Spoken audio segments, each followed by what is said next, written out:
England, 1848. The night Duke Lucian Ravenscar learned that even monsters could bleed, he stood alone in the burned ruins of his family chapel while 300 nobles celebrated his humiliation in the ballroom below. They thought exile from his own gathering would break him. Instead, it forged something far more dangerous. A predator who understood that power wasn't inherited through bloodlines, but seized through calculated brutality. What happened next would reshape the entire aristocracy, and the woman who arrived as collateral for a gambling debt would become the only force capable of standing beside the darkness without being consumed by it. This is the story of how two damaged souls built an empire on the ashes of a corrupt nobility, and why sometimes the most terrifying love stories are the ones where neither person needs saving. Stay with me until the end, because what begins as a game of power and possession will end with a truth that changes everything. The carriage wheels ground against frozen gravel like teeth against bone. Eveline Whitmore pressed her gloved hand against the window, watching Blackthorne Keep rise from the moorlands like a tombstone against the iron sky. Gothic spires clawed at low clouds. Stone walls absorbed what little daylight remained. Even the ravens circling the towers seemed to move with predatory purpose. Her father hadn't spoken since they left London 3 days ago. Lord Edmund Whitmore sat across from her now, his face gray as ash, hands trembling against his walking stick. The once proud baron looked like a corpse propped upright by expensive tailoring. Eveline felt nothing for him anymore. That capacity had died somewhere between the second mortgage and the fourth bottle of brandy. Between the night he gambled away their estate and the morning he informed her she would be accompanying him to settle the debt personally. She was 23 years old and worth exactly £17,000 in outstanding markers. The carriage stopped. A footman in black livery opened the door without meeting her eyes. The wind hit her face like a slap, carrying the scent of coal smoke and something else, something that tasted like iron. Blackthorne Keep's entrance loomed before them. Massive oak doors reinforced with iron bands. No welcoming lights burned in the windows. No servants lined up to greet guests. The Duke of Ravenscar didn't perform for visitors. He made them perform for him. Edmund nearly fell climbing from the carriage. Eveline caught his elbow, steadying him with the same mechanical efficiency she might use to right a tipping vase. The footman led them inside without a word. Their footsteps echoed through entrance halls lined with portraits of dead men in military dress. Every Ravenscar ancestor seemed to stare with the same cold contempt. The footman stopped before a set of double doors carved with ravens feeding on something Eveline refused to examine too closely. He knocked twice and walked away. Not dismissed. Simply walked away, as if delivering livestock. The doors opened on silent hinges. The room beyond could have been a cathedral or a crypt. Vaulted ceilings disappeared into shadow. Candles burned in iron sconces spaced so far apart they created pools of darkness between islands of light. A fireplace large enough to roast a bull dominated one wall, flames casting violent shadows across the stone floor. And there, behind a desk of black walnut that looked older than Parliament itself, sat the Duke. Lucian Ravenscar didn't stand to greet them, didn't acknowledge their entrance.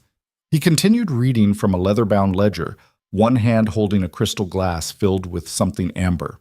Dark hair fell across his forehead in a way that should have softened his features, but somehow made him look more predatory.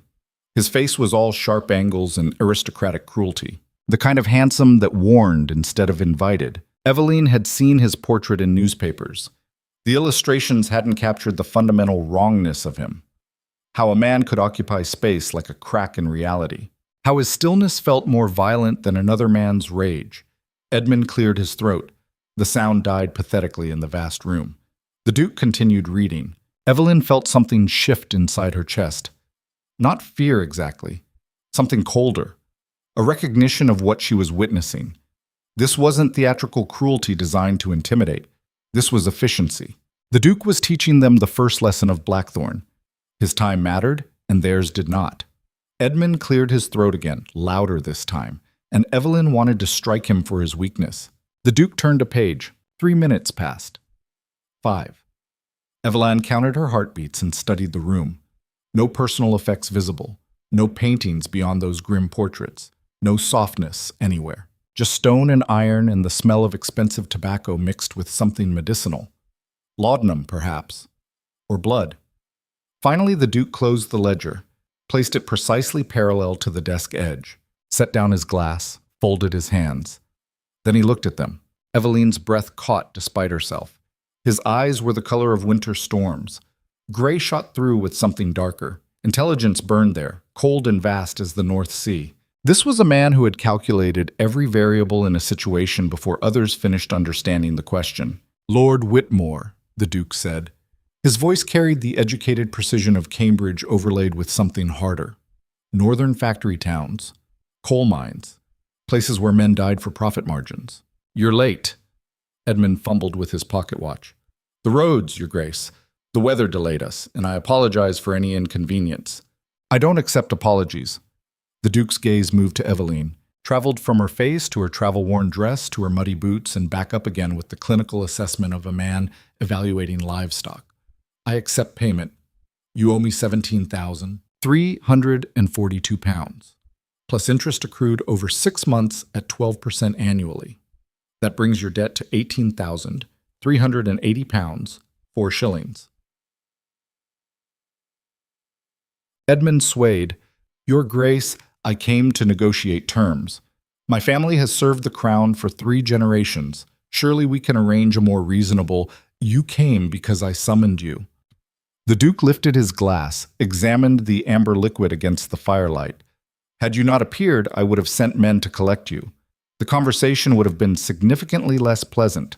I have assets, property, investments that could mature. You have debts, 7,000 to the Bank of England, 4,000 to 3 separate creditors in London. Your townhouse carries a second mortgage you can't service. Your estate in Surrey will be seized by the Crown for unpaid taxes before summer." The Duke took a small sip, his eyes never leaving Edmund's face. "You have nothing except what I allow you to keep." The words landed like blows. Edmund's mouth worked soundlessly. Eveline watched her father crumble and felt that same terrible emptiness. This was what men became when their masks fell away, when power abandoned them and left only the hollow architecture of ego and entitlement. The Duke set down his glass. "However, I am not unsympathetic to your position. Therefore, I'm prepared to offer accommodation." Hope flared pathetically across Edmund's features. "Your Grace is most generous. Your daughter will remain at Blackthorne as collateral until the debt is repaid. Full room and board provided. You will return to London and liquidate what assets remain. Monthly payments of £300, without fail, for the next 5 years. Miss the first payment, and the entire sum comes due immediately. Miss a second time, and I will destroy what remains of your family name so thoroughly that your grandchildren will change their surnames to escape the stench." The room tilted. Eveline heard the words but couldn't process their meaning. "Remain here. Collateral. 5 years. Edmund was nodding before his daughter could speak. Yes, of course. That's more than fair, Your Grace. I accept your terms completely. Eveline understands the necessity. I don't. Her voice cut through her father's babbling like glass through silk. Both men turned to stare. I understand nothing. You're discussing my life as if I'm furniture. The Duke's expression didn't change. That's because, legally speaking, you are. Your father holds authority over your person until marriage or his death. He can sign you over to my custody precisely as he would transfer deed to a property. Eveline, please. Edmund's voice carried warning, fear. Don't make this harder than it needs to be. She looked at the man who had raised her, who had taught her to dance at her first ball, who had held her when her mother died, and she saw nothing behind his eyes now except survival instinct. He would sacrifice her without a second thought. Get out, she said quietly. Edmund blinked. What? Leave. Sign whatever documents allow you to sleep tonight. Tell yourself you had no choice. But do it somewhere I can't see your face. Her father opened his mouth to argue, closed it. The Duke gestured almost imperceptibly, and a servant appeared from the shadows, guiding Edmund toward a side door. The Baron left without looking back, without a word of comfort or apology. The door closed. Silence filled the space like water rushing into a drowning man's lungs. Eveline stood alone before the Duke's desk. She should have been terrified. Should have been weeping or begging or performing some display of feminine distress that might earn mercy. Instead, she felt rage crystallizing into something cold and sharp. You planned this.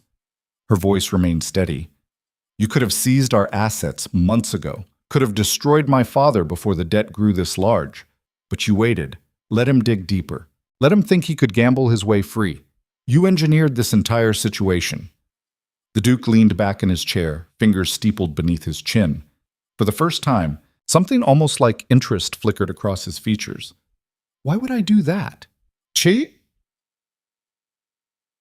Because broken men are easier to control than desperate ones. Because my father owes half of London money, which means defaulting on your debt would trigger a cascade of other defaults. You could buy up his creditors' notes for pennies on the pound and consolidate power. And because keeping me here ensures he stays motivated to pay. I'm not just collateral, I'm leverage. Son. Silence. Then the Duke smiled. It was not a kind expression. You're cleverer than expected. And you're exactly as ruthless as advertised. Good. He stood in one fluid motion, moving around the desk with predatory grace. He was tall, taller than she'd realized. Then we understand each other. You will remain at Blackthorne until your father's debt is satisfied. You will be provided private chambers, appropriate clothing, and full access to the grounds. In return, you will cause no trouble. Attempt no escape. Make no appeals to outside authorities. Do those simple things and your stay will be perfectly comfortable. He stopped 2 feet away, close enough that she could smell expensive cologne mixed with tobacco and something darker. Close enough to feel the heat radiating from his body. Do we have an agreement, Miss Whitmore? Eveline met his gaze and refused to look away, refused to give him the satisfaction of seeing her flinch. Do I have a choice? No. Then why ask for agreement? The corner of his mouth twitched. Not quite a smile. Something more dangerous. Because I prefer honesty to delusion. You could pretend this is civilized, could play the victim and wait for rescue. Or you can acknowledge reality. You belong to me now in every legal sense, and the faster you accept that, the easier this becomes. I don't belong to anyone. That's the spirit I was hoping for. He turned away, returning to his desk. Mrs. Blackwood will show you to your rooms. Dinner is served at 8. Evening dress is required. Don't be late. Eveline didn't move. I have no evening dresses here. Your wardrobe was prepared in advance. Everything you need has been provided. He picked up his ledger, opened it, and resumed reading as if she'd already ceased to exist. Dismissed, like a servant, like furniture. Eveline wanted to scream, to throw something, to crack through his insufferable calm and force him to acknowledge her as a human being rather than a ledger entry. Instead, she turned on her heel and walked toward the main doors with her head high and her spine straight. Miss Whitmore. She stopped, didn't turn around. She stopped, didn't turn. You were right. I did engineer this situation. Your father was useful but weak. Weak men can be bent but never fully controlled. They break in inconvenient ways. Papers rustled. You, however, are something different. I suspect you might be strong enough to survive what comes next. I'm genuinely curious to discover if I'm correct. The doors opened on silent hinges. A severe woman in black bombazine waited in the corridor, her face carved from disapproval and Protestant work ethic. Mrs. Blackwood, presumably. Eveline walked through without looking back at the Duke, but she felt his gaze tracking her like crosshairs, calculating variables in an equation she didn't fully understand. Not yet. The chambers prepared for her occupied the entire East Wing's 3rd floor. 3 rooms connected by arched doorways, a bedroom dominated by a 4-poster bed large enough for visiting royalty, a sitting room with views across the frost-covered moorlands, and a dressing room lined with wardrobes that proved the Duke hadn't exaggerated. Someone had stocked an entire wardrobe, day dresses, evening gowns, riding habits, morning clothes, everything tailored to her exact measurements, which meant the Duke had been planning this for months, had probably hired investigators to catalog her dimensions along with her father's finances. The realization should have frightened her. Instead, Eveline felt that same cold clarity. This was what the aristocracy truly was beneath its velvet masks. Power belonged not to the kind, but to those willing to seize it with bare hands and never apologize. Mrs. Blackwood watched from the doorway as Eveline examined the quarters. The housekeeper's face revealed nothing. No sympathy, No judgment, just professional efficiency. Dinner at 8 o'clock in the formal dining room, Mrs. Blackwood said. A maid will come to assist with dressing at 7:30. Is there anything you require immediately? Eveline looked at the woman who had probably served the Duke for years, who had watched God knew how many people arrive at Blackthorne under various circumstances. Why does he do this? I'm sure I don't understand your meaning, miss. Yeah. The Duke. Why does he need to own people so completely? Most nobles would have simply seized my father's assets and been done with it. This arrangement serves no practical purpose. So why? Mrs. Blackwood's expression flickered, just for a moment, something that might have been pity. The Duke does nothing without purpose, Miss Whitmore. If you can't see the reason yet, you will soon enough. Until then, I suggest you rest. Blackthorne has a way of exhausting newcomers. The housekeeper left. The door closed with a sound like a crypt ceiling. Eveline walked to the window. Beyond the grounds, moorland stretched toward distant hills. Dark sky, darker earth. No other estates visible, no neighboring houses, nothing but wilderness and the single road winding back toward civilization. She was alone here, completely alone with the man who collected debts like other men collected hunting trophies. The smart thing would be to cooperate. Keep her head down, survive 5 years and leave. Marry someone kind and boring and forget this place existed. But Eveline had never been particularly smart about self-preservation, and something about the Duke's challenge lingered in her mind. That curiosity in his voice when he wondered if she was strong enough to survive what came next. Strong enough. She'd show him strong enough. But Eveline chose the midnight blue silk for dinner. The gown was cut beautifully, hugging her figure in ways that would make elderly matrons clutch pearls at London balls. The neckline revealed more collarbone than was strictly proper. The sleeves were tight to the elbow before falling away in cascades of fabric. She looked dangerous. Good. The maid who came to help dress was young, probably 16, with eyes that stayed carefully averted. She worked in silence, lacing the corset, pinning hair, adding the minimum jewelry. When Eveline asked her name, the girl flinched as if struck. Not supposed to talk to guests, miss, she whispered. Why not? Duke's orders. We serve and stay silent. That's the rule. Eveline studied the girl's profile. Fear lived there, the kind of deep fear that came from witnessing consequences. Has he hurt you? The maid's hand stilled. The Duke don't hurt nobody without reason, but he always has reasons. That was not reassuring. At 7:55, Eveline descended the grand staircase. A footman waited at the bottom, gestured toward the south corridor without speaking. More rules. More silence. The entire household moved like ghosts serving a monster. The formal dining room proved even more excessive than the study, long enough to seat 40 guests. Walls lined with more of those disturbing portraits. A chandelier dripping crystal, like frozen tears. Table set for 2 at the far end, intimate despite the vastness. The Duke stood beside his chair, dressed in evening black that made him look like something carved from shadow. He'd shaved, changed. Even his hair was swept back with pomade. He looked civilized, cultured. Eveline didn't trust it for a second. Miss Whitmore. He pulled out her chair, the gesture of a gentleman. You look exquisite. She sat without thanking him. Your household is terrified of you. Good. He took his own seat. A servant appeared instantly with wine, poured, vanished. Fear ensures efficiency. It also ensures resentment. Resentment I can control. Familiarity I cannot. The Duke lifted his glass to new arrangements. Eveline left her wine untouched. How many people have you held here against their will? You're not being held against your will. You're security for a legitimate debt, completely legal. That's not what I asked. The Duke's smile was colder than the wine. You'd be the first. I don't usually find it necessary to keep people. They come willingly, hoping to gain favor, hoping I'll share power. He took a sip, watching her over the rim. They're always disappointed. The first course arrived, some delicate fish preparation that probably cost more than most families earned in a month. Eveline pushed it around her plate without eating.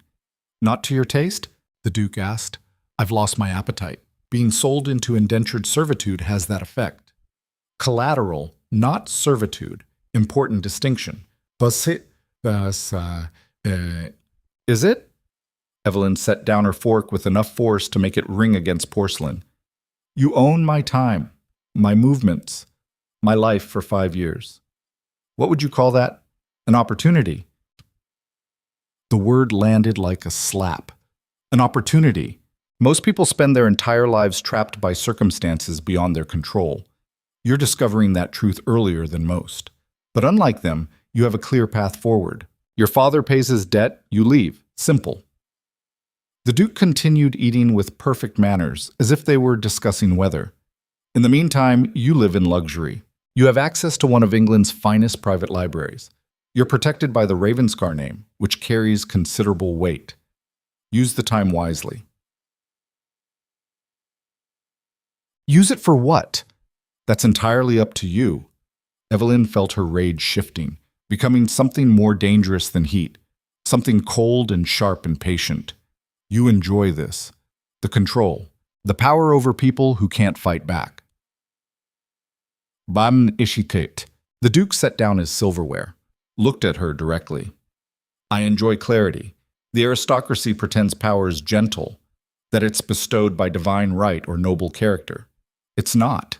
Power is violence waiting for an excuse. I simply refuse to pretend otherwise. That's a sociopath's justification. Perhaps. He leaned back in his chair. Or perhaps I'm honest about the darkness that enables your comfortable life. Every luxury you've ever enjoyed came from someone suffering. Every silk dress, every hot meal, every warm bed. The entire nobility exists because we took land and labor by force centuries ago. I didn't invent the system, Miss Whitmore. I simply stopped lying about it. So you're not cruel. You're enlightened. I'm efficient. Cruelty requires emotion. I have none to spare. Eveline laughed. Actually laughed. The sound startled even her. You genuinely believe that? You think you're some evolved predator operating beyond human weakness? I don't think. I know. Then you're delusional. She stood abruptly. Her chair scraped against marble. Predators who believe themselves above emotion are the most dangerous kind. Not because they're stronger, but because they're blind. And blind predators always fall. The Duke's expression didn't change, but something shifted in his eyes. That same flicker of interest she'd seen earlier. You're free to leave if dinner displeases you. I'm not free of anything. Eveline turned toward the doors. That's the entire problem. She made it 3 steps before his voice stopped her. 20,000 pounds. Eveline turned slowly. What? That's what I'll pay you to stay voluntarily for 1 year, not as collateral, as my guest. After 12 months, you can leave with the money and your father's debt dissolved completely. Or you can walk out right now and I'll have him arrested before sunrise. The room felt suddenly airless. You're insane. I'm curious. You're the first person in years to call me delusional to my face. Most people can't see past their own fear. But you're different, angry, aware, intelligent. He stood, moving toward her with that same predatory grace. I want to know what you're capable of when you're not crushed under someone else's mistakes. This is another game, another way to control. It's a business transaction, nothing more. He stopped just beyond arm's reach. 1 year. In exchange, you receive enough money to live independently, to never marry out of desperation or rely on a man who gambles away your security. That's worth considerably more than wounded pride. Eveline's mind raced. 20,000 pounds. Enough to buy a house, to travel, to live on her own terms for the rest of her life. All she had to do was tolerate this monster's company for 12 months. Except it wouldn't be toleration. It would be surviving, maintaining her sanity while he dissected her like one of his business acquisitions. Why? The question came out raw. Why offer this? The Duke's expression remained unreadable. Because I can. Because I'm interested in what happens when someone like you is given actual power instead of hollow promises. Because the aristocracy is full of broken, predictable people and you might be something different. He paused. Or because I'm precisely as cruel as you believe and I want to watch you make the same calculation your father made. Choose survival over dignity. Eveline felt something crack inside her chest. A choice that wasn't really a choice, a trap wrapped in opportunity. And if I refuse, if I walk out and damn the consequences, then you'll have my respect. The Duke's voice dropped lower. But your father will face charges of fraud. Your family name will be destroyed. And you'll spend the rest of your life knowing you could have prevented it with 12 months of discomfort. There it was, the real trap. Not the offer itself, but the knowledge that refusing it would haunt her forever. Eveline looked at the man before her, really looked, beyond the expensive clothes and aristocratic beauty. She saw something ancient in him, something that had learned to survive by becoming what the world required, a monster shaped by necessity. And she realized with perfect, terrible clarity that she recognized herself in that calculation. 1 year, she said quietly, on the condition that I'm free to leave Blackthorne grounds whenever I choose, free to travel to London, free to maintain whatever social connections I wish. But agreed. And you will not interfere in my personal life, will not dictate who I associate with or how I spend my time. Within reason. No, completely. Or the deal ends now, see. The Duke studied her face. Something almost like approval flickered across his features. You drive a harder bargain than most men I negotiate with, very well. Complete freedom of association and movement. In return, you remain available when I require your presence at social functions. 3 times per month, maximum. And you will not actively work to damage my interests. I reserve the right to disagree with you publicly. I wouldn't have it any other way. He extended his hand. Do we have an agreement? Eveline stared at his offered hand. This was the moment, the choice that would define the next year of her life. She reached out and clasped his hand firmly. His grip was iron wrapped in silk, neither gentle nor bruising, simply certain. We have an agreement. The Duke smiled, and for the first time it reached his eyes. Excellent. Welcome to Blackthorne Keep, Miss Whitmore. I suspect you're going to be far more interesting than anticipated. He released her hand and stepped back. Shall we finish dinner? The next course is actually quite good, and it would be a shame to waste it. Eveline returned to her seat because pride demanded she see this through. They ate in renewed silence, but the quality of it had changed. Less hostile, more calculating. Across the table, the Duke watched her with that same predatory focus. And Eveline realized with grim certainty that she'd just agreed to spend 12 months locked in a cage with something that wore a man's face, but operated by entirely different rules. The question was whether she'd emerge stronger or broken. Outside, winter storms continued their assault on Blackthorne's walls. Inside, the fires burned bright and cold, while 2 damaged souls circled each other like wolves determining hierarchy. Neither could know yet that the game they'd just begun would reshape everything. That within these walls, amid the darkness and brutality, something far more dangerous than hatred would take root. But that revelation waited in shadows not yet reached. For now, there was only the agreement, the trap sprung, and the terrifying realization that neither the predator nor his prey fully understood what they'd set in motion. The first night at Blackthorne Keep ended with both the Duke and his guest lying awake in separate wings, minds racing with calculations and consequences, while the manor itself seemed to settle more deeply into the frozen earth, as if preparing for the violence to come. The first week passed like walking through water. Every movement required conscious effort. Every interaction carried weight Eveline hadn't anticipated. Blackthorne. Keep operated according to rules nobody explained, but everyone understood. Servants appeared and vanished on silent feet.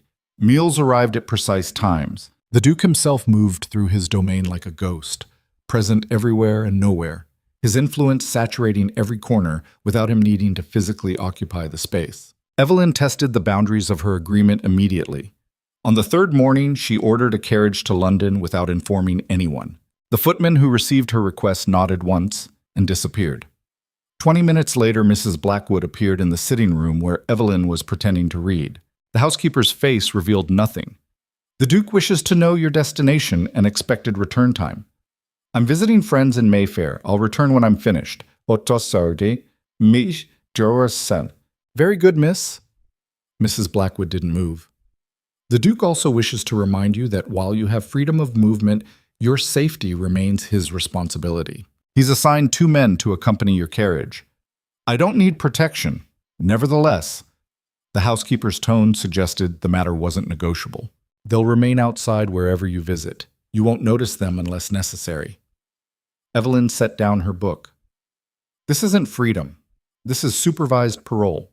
The Duke keeps his agreements, Miss Whitmore, but he also protects his investments. You accepted his terms. These are the conditions that make those terms possible. The logic was airtight, infuriating, but airtight. Eveline had agreed to remain available for social functions.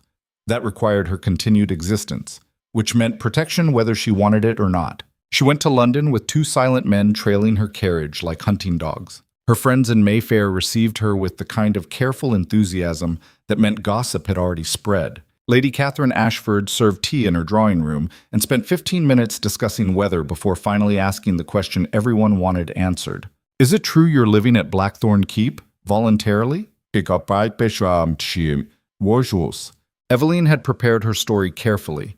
A business arrangement, her father's debts, the Duke's generosity in allowing her to serve as social liaison while financial matters were resolved. All technically true, all carefully edited.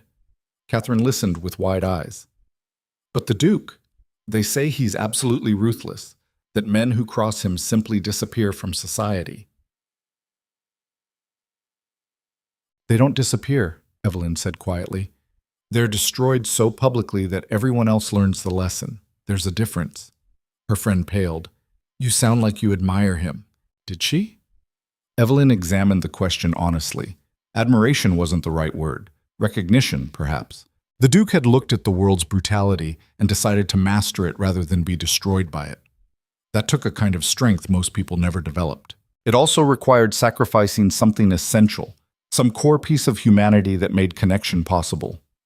I don't admire him, Eveline said finally, but I understand him, which might be worse. The conversation moved to safer topics after that. Fashion, scandals, who was courting whom, the comfortable triviality of aristocratic life. Eveline participated mechanically, while her mind wandered back to Blackthorne, to the Duke sitting in his study, to the question of what he was actually doing while she was gone. She returned before sunset to find him waiting in the entrance hall. He stood with hands clasped behind his back, posture military straight, watching her climb from the carriage. His expression revealed nothing but his presence there spoke volumes. He'd been waiting, monitoring her return. Miss Whitmore. He offered his hand to help her down. I trust your day was productive. Eveline ignored his hand and descended on her own. Why are you here? I live here. Don't be deliberately obtuse. Why are you waiting in the entrance hall at precisely the moment I return? The corner of his mouth twitched. Would you prefer I pretend disinterest? I can arrange that if it makes you more comfortable. I'd prefer honesty. Honest answer? I wanted to see if you'd come back. The Duke dismissed the footmen with a gesture. They vanished like smoke. Most people in your position would have run, taken the first ship to France, or hidden in some sympathetic relative's estate. You didn't. You honored the agreement despite having every reason to break it. That interests me. Eveline felt something cold settle in her stomach. You wanted me to run. Sorry. I wanted to know if you would. There's a difference. He turned toward the interior of the house. Come. We're having dinner with guests tomorrow night. I need to brief you on who they are and what's expected. I don't recall agreeing to entertain your associates. 3 social functions per month. That was the agreement. Tomorrow counts as the first. The Duke walked without checking if she followed. And these aren't associates. They're predators circling wounded prey. I need you to help me understand which ones are still dangerous. Against her better judgment, Eveline followed him to the study. The massive desk had been cleared except for a single folder. The Duke gestured to the chair across from him. She sat. What prey? Lord Edmund Ashcroft. Textile empire. His son gambled away £50,000 to 3 different creditors, including myself. The father's trying to negotiate terms before his family name gets destroyed. The Duke opened the folder, revealing photographs and documents. Tomorrow night, I'm hosting a dinner. The Ashcrofts will attend along with 2 other creditors. By evening's end, someone will make a move. I need to know who. Eveline studied the photographs. An elderly man with kind eyes. A younger son who looked haunted. Why do you need me for this? You read people better than anyone I've met. I read men. But there will be wives present, daughters. Women play a different game at these gatherings. They communicate through silence and gesture in ways I miss. The Duke leaned back. I need someone who speaks that language. You want me to spy on female guests. I want you to observe. Report what you notice. Nothing more. And if I refuse, then you waste one of your 3 monthly obligations on a quiet dinner instead of something more interesting. His eyes held that familiar calculating gleam. But I don't think you'll refuse. You're too curious about how power actually works when the masks come off. He was right. Damn him, he was right. Eveline had spent her entire life watching aristocratic theater without understanding the mechanics beneath. Now she was being offered backstage access to see how men like the Duke actually operated. Fine, she said. I'll observe, but I won't participate in destroying an innocent family. The family destroyed itself the moment the son picked up a card deck. I'm simply deciding how to profit from the rubble. The Duke closed the folder. Wear the emerald silk tomorrow. It makes you look dangerous. And don't drink more than 2 glasses of wine. I need your mind sharp. Eveline stood. Anything else, Your Grace? Yes. The Duke's expression shifted, became something harder. The men protecting you in London reported that Lady Catherine asked about me, asked if I was ruthless. What did you tell her? The question caught her off guard. I told her you destroy people publicly so others learn the lesson. Why? Because that answer will spread through the ton faster than influenza. By next week, half of London will be repeating your words. He stood as well, moving around the desk. You just reinforced my reputation without being asked, without needing instruction. That kind of instinctive political awareness is rare. I was being honest, not political. In the aristocracy, honesty is the most effective political tool. Nobody expects it. The Duke stopped close enough that she could smell tobacco and something else. Ink, perhaps. Or old books. You're adapting faster than anticipated. Most people never learn to see the game. You were born inside it. The observation struck too close. Eveline had always seen the calculations behind social niceties. Had always understood that aristocratic kindness was performance masking self-interest. She'd simply never had power to act on that knowledge. Until now. Dinner at 8, the Duke said. Don't be late. He dismissed her with that same casual authority, as if their conversation had been exactly what he expected. As if she was performing precisely according to some script he'd already written. Eveline left the study feeling something she couldn't name. Not quite anger, not quite excitement, something that tasted like recognition. Like finding someone who spoke a language she'd always known but never heard aloud. It was the most dangerous thing she'd felt since arriving at Blackthorne. Talk. The dinner the following night was smaller than expected. 8 people total, including herself and the Duke, Lord Ashcroft and his haunted son, the 2 other creditors with their wives. No unnecessary witnesses, no social padding, just predators and prey seated around expensive china. Eveline wore the emerald silk as instructed.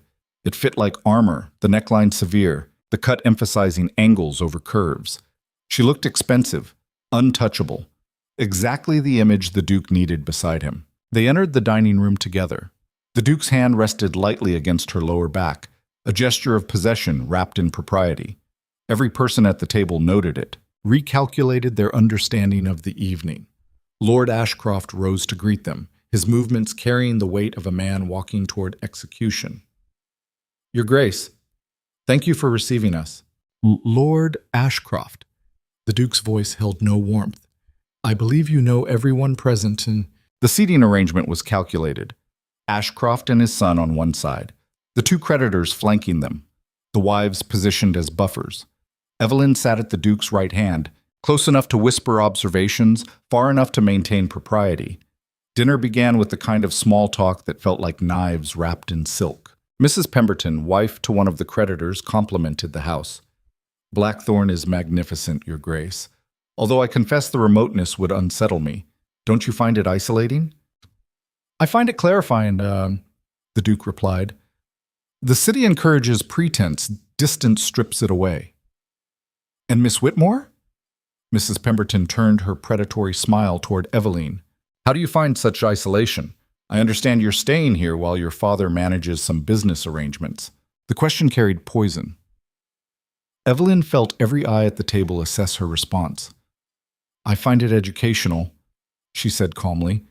One learns quickly what matters when distractions are removed. Mrs. Pemberton's smile tightened. How philosophical. How practical, Eveline corrected. Philosophy implies theory. I'm discussing observation. Across the table, the Duke's expression didn't change, but she felt his approval like heat against her skin. The conversation shifted to business. Lord Ashcroft made his case with the desperation of a drowning man grasping for driftwood. His son had made mistakes. The family would repay every penny. They simply needed time. Reasonable terms. Mercy.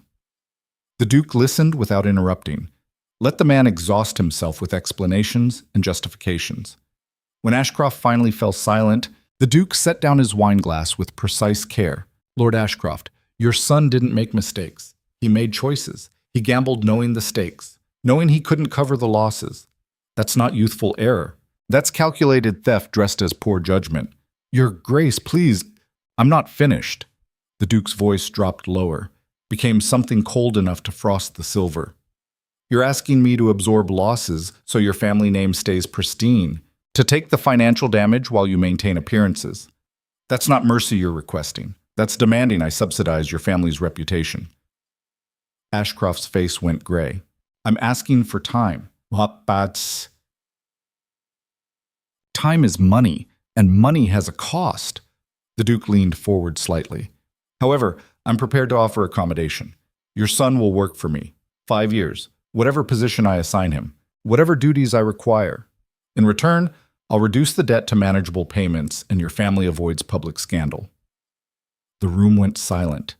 Even the servants froze. Went. Young Ashcroft looked like he might vomit. Work for you? Yike. Unless you prefer I call in the debt immediately and let the courts handle it. I'm offering an alternative. You should consider carefully before responding. Eveline watched the son's face cycle through emotions. Horror, rage, fear, the understanding that he had no choice. His father's grip on the table edge had gone white-knuckled. What kind of work? The young man finally asked. Whatever needs doing. I have investments in shipping, mining, factories. You'll start at the bottom and prove your worth. The Duke's expression remained unreadable. Consider it education.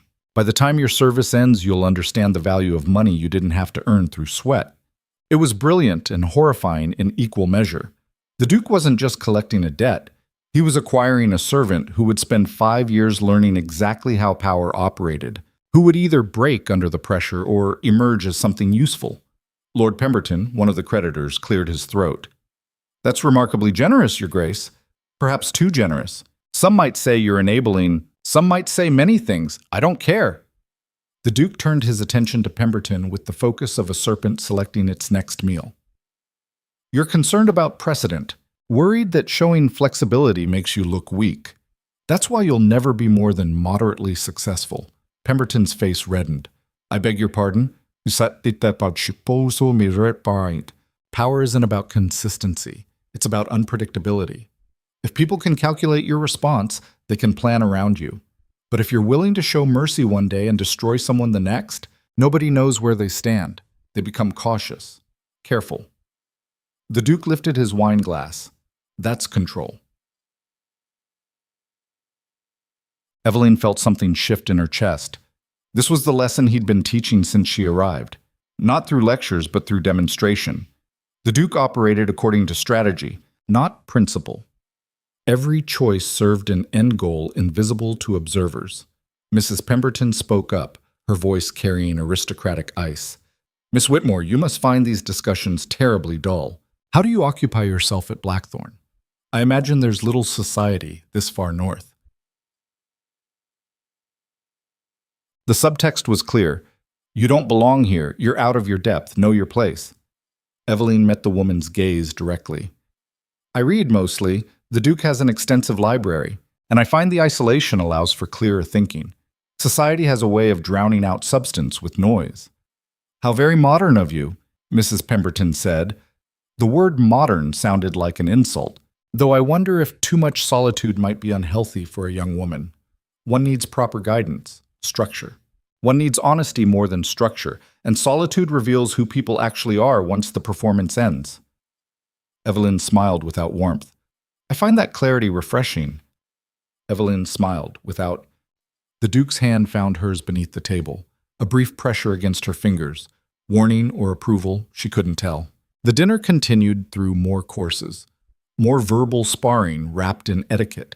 By the time dessert arrived, Lord Ashcroft had accepted the Duke's terms, had no choice but to accept them. His son would report to Blackthorne in 1 week to begin his service. The victory was complete and bloodless. The Duke had won without raising his voice, without making threats, simply by letting desperation do the work for him. After the guests departed, Eveline found herself alone with the Duke in the library. He poured 2 glasses of brandy without asking if she wanted one, handed her the glass, and settled into a leather chair that had probably cost more than most houses. Well, he asked, what did you observe? Eveline sipped the brandy. It burned going down, sharp and clean. Mrs. Pemberton is sleeping with her husband's business partner. She checked his face too often when you spoke about unpredictability, looking for his reaction more than listening to your words. The Duke's eyebrows rose slightly. Continue. Lady Ashcroft knows about her son's gambling but blames her husband for it. She barely looked at the boy all evening. All her attention stayed on Lord Ashcroft. Anger there. Resentment. Eveline swirled the brandy, watching firelight through amber liquid.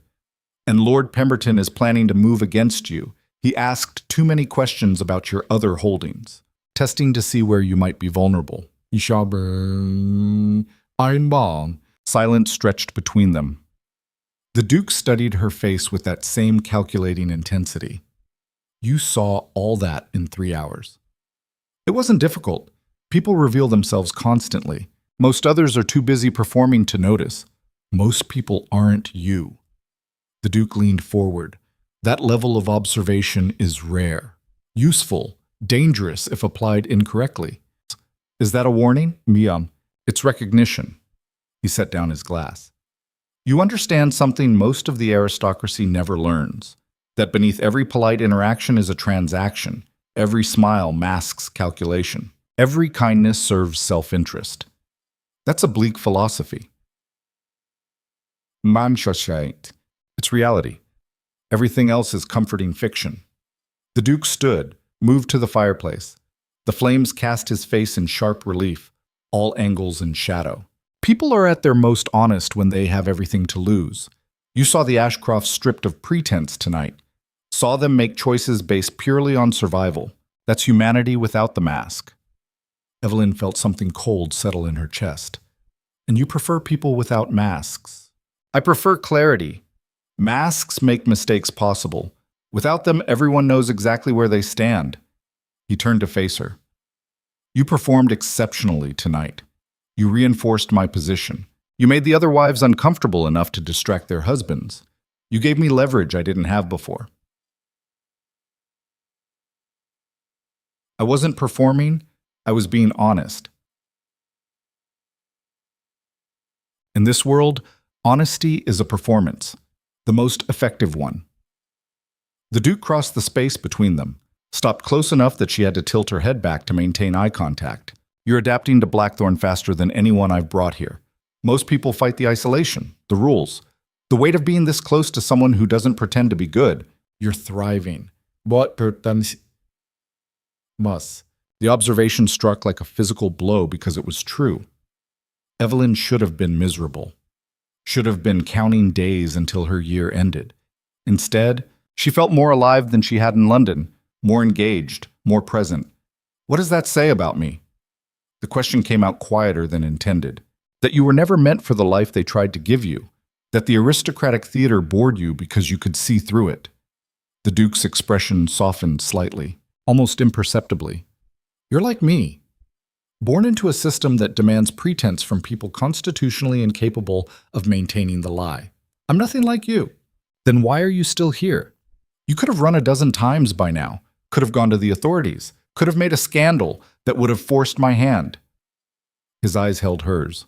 But you didn't, because some part of you recognized that Blackthorne offers something London never could. Permission to stop pretending. Eveline's heart hammered against her ribs. She wanted to argue, to deny, to maintain the distance between herself and this man who saw too clearly. But the words wouldn't come, because he was right. The Duke stepped back. The moment broke like glass. Get some rest. We're hosting another dinner next week. A group of investors I need to evaluate. I'll need your observations again. Is that what I am now? Your spy? You're my partner. There's a difference. He moved toward the door, paused. And Miss Whitmore? Tonight you proved something I suspected from the beginning. You're not a victim surviving circumstances. You're a predator learning to hunt. He left before she could respond. Eveline stood alone in the library, brandy glass clutched in trembling fingers, trying to process what had just happened, trying to understand why his words felt less like accusation and more like recognition, like coming home to a place she'd never known existed. Outside, winter storms continued their assault on Blackthorne's walls. Inside, something far more dangerous than weather had begun to take root. An understanding between two people who saw the world's brutality and refused to look away. Neither could predict yet how that recognition would evolve, how proximity and isolation would transform awareness into something else entirely. But the foundation had been laid, the first real connection between predator and predator, between two souls shaped by survival rather than softness. And in a house built on power and control, that kind of connection was the most dangerous thing possible, because it meant neither of them was alone anymore in their clarity. Neither could pretend the other didn't understand exactly who they were beneath the performance. The masks had started to come off. And once that process began, there was no way to reverse it, no way to unsee what had been revealed. Only forward, into darkness or light, together or destroying each other in the attempt. The year had barely begun, but already the terms of their agreement were shifting into something neither had anticipated, something that would force both of them to choose between the safety of isolation and the terrifying vulnerability of being truly known. Winter deepened around Blackthorne Keep, and inside its walls, two predators began the slow, dangerous dance of recognizing themselves in each other's eyes. 3 months passed like a fever dream. Eveline stopped counting days, stopped marking time until her freedom returned. Something had shifted inside Blackthorne's walls, and she couldn't name it but felt it everywhere. In the way the Duke sought her observations at every gathering, in the way their conversations stretched past midnight in the library, in the dangerous familiarity growing between two people who understood each other too well. She told herself it was strategy, that learning how power operated served her future independence, that watching the Duke dismantle rivals and rebuild alliances was education, not fascination. She was lying to herself and knew it. The truth lived in smaller moments. The way her pulse quickened when his hand brushed hers passing documents. The way she found herself dressing more carefully on evenings they'd spend working together. The way his rare smiles felt like victories she hadn't known she was pursuing. Dangerous. All of it dangerous. But danger had started feeling like oxygen. The shift became undeniable the night Lord Pemberton made his move. They were hosting another dinner, this one larger than previous gatherings. 15 guests, including several members of Parliament and 2 textile magnates the Duke was courting for investment. Eveline wore deep burgundy silk that made her look like spilled wine, and she'd watched the Duke's eyes track her movement across the room before he caught himself. That moment of losing control. She'd noticed. He knew she'd noticed. Neither acknowledged it. The dinner itself was theater. The Duke maneuvering conversation like chess pieces, drawing out information, planting suggestions that would bloom into decisions weeks later. Eveline observed from her position beside him, noting which wives seemed restless, which husbands drank too heavily, which alliances were fracturing beneath polite surfaces. Lord Pemberton sat 3 seats down, his expression carefully neutral. But Eveline had been watching him specifically since that first dinner. The man had been gathering intelligence about the Duke's holdings for months. Tonight felt different. Tonight he carried the tension of someone preparing to strike. She leaned close to the Duke during the second course, her voice barely audible. Pemberton's planning something. He keeps checking the clock. The Duke didn't react visibly, just nodded once and continued his conversation with a textile magnate about shipping routes to India. But she felt his awareness sharpen. felt him recalibrating strategy mid-conversation without missing a beat. The blow came during dessert. Pemberton stood abruptly, wineglass in hand, his voice cutting through multiple conversations. Your Grace, forgive the interruption, but I believe there's a matter we should address publicly before continuing this evening's festivities. The room went silent. Every eye turned toward Pemberton, then to the Duke. Eveline's stomach dropped. This was planned, coordinated. She scanned the other faces quickly. 3 other men wore expressions just slightly too neutral. Accomplices. The Duke's face revealed nothing. He leaned back in his chair with the same casual authority he brought to every moment. By all means, Lord Pemberton, share what's troubling you. It's come to my attention through several reliable sources that your recent expansion into northern shipping routes has been facilitated through bribery of customs officials. Specifically, you've been paying off harbor masters in Liverpool and Newcastle to falsify import records and avoid taxation. Pemberton's voice carried false concern. I'm sure this is simply misunderstanding, but given the serious nature of such accusations, I felt obligated to raise the matter among trusted colleagues before rumors spread further. The words landed like artillery. Bribery, tax evasion, criminal accusations delivered at a dinner party with witnesses including members of Parliament. Eveline's mind raced. This was brilliant strategy. Pemberton wasn't going to authorities. He was destroying the Duke's reputation first, making any official investigation inevitable. Once whispers of corruption spread through the aristocracy, even disproven charges would leave permanent damage. She glanced at the Duke. His expression hadn't changed, hadn't even flickered. Interesting theory, the Duke said calmly. What evidence supports these claims? I have documents. Ledgers showing payments to known corrupt officials. Testimony from a customs inspector willing to go on record. Pemberton set down his wineglass. I'm not making accusations lightly, Your Grace. I'm trying to handle this discreetly among peers before it becomes a public scandal. The threat was clear. Confess now, submit to their terms, or face complete exposure.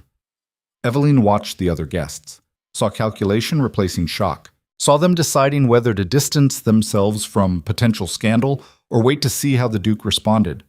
Power was a living thing, and it was draining from the room faster than blood from a wound. The Duke stood slowly, moved around the table with that same predatory grace, stopped directly before Pemberton, close enough that the other man had to tilt his head back to maintain eye contact. You're right, the Duke said quietly. This is a serious matter, one that requires careful handling. Pemberton's eyes widened slightly. He'd expected denial, rage, not agreement. Which is why, the Duke continued, I'm confused about why you're bringing it to me instead of to your business partner, the one who's actually been running the scheme. The room's temperature dropped 10 degrees. Pemberton's face went white. I have no idea what you're suggesting. Of course you do. Thomas Hartwell. Your partner in the textile operation. The man who's been systematically embezzling from your company for 18 months while you focused on other ventures.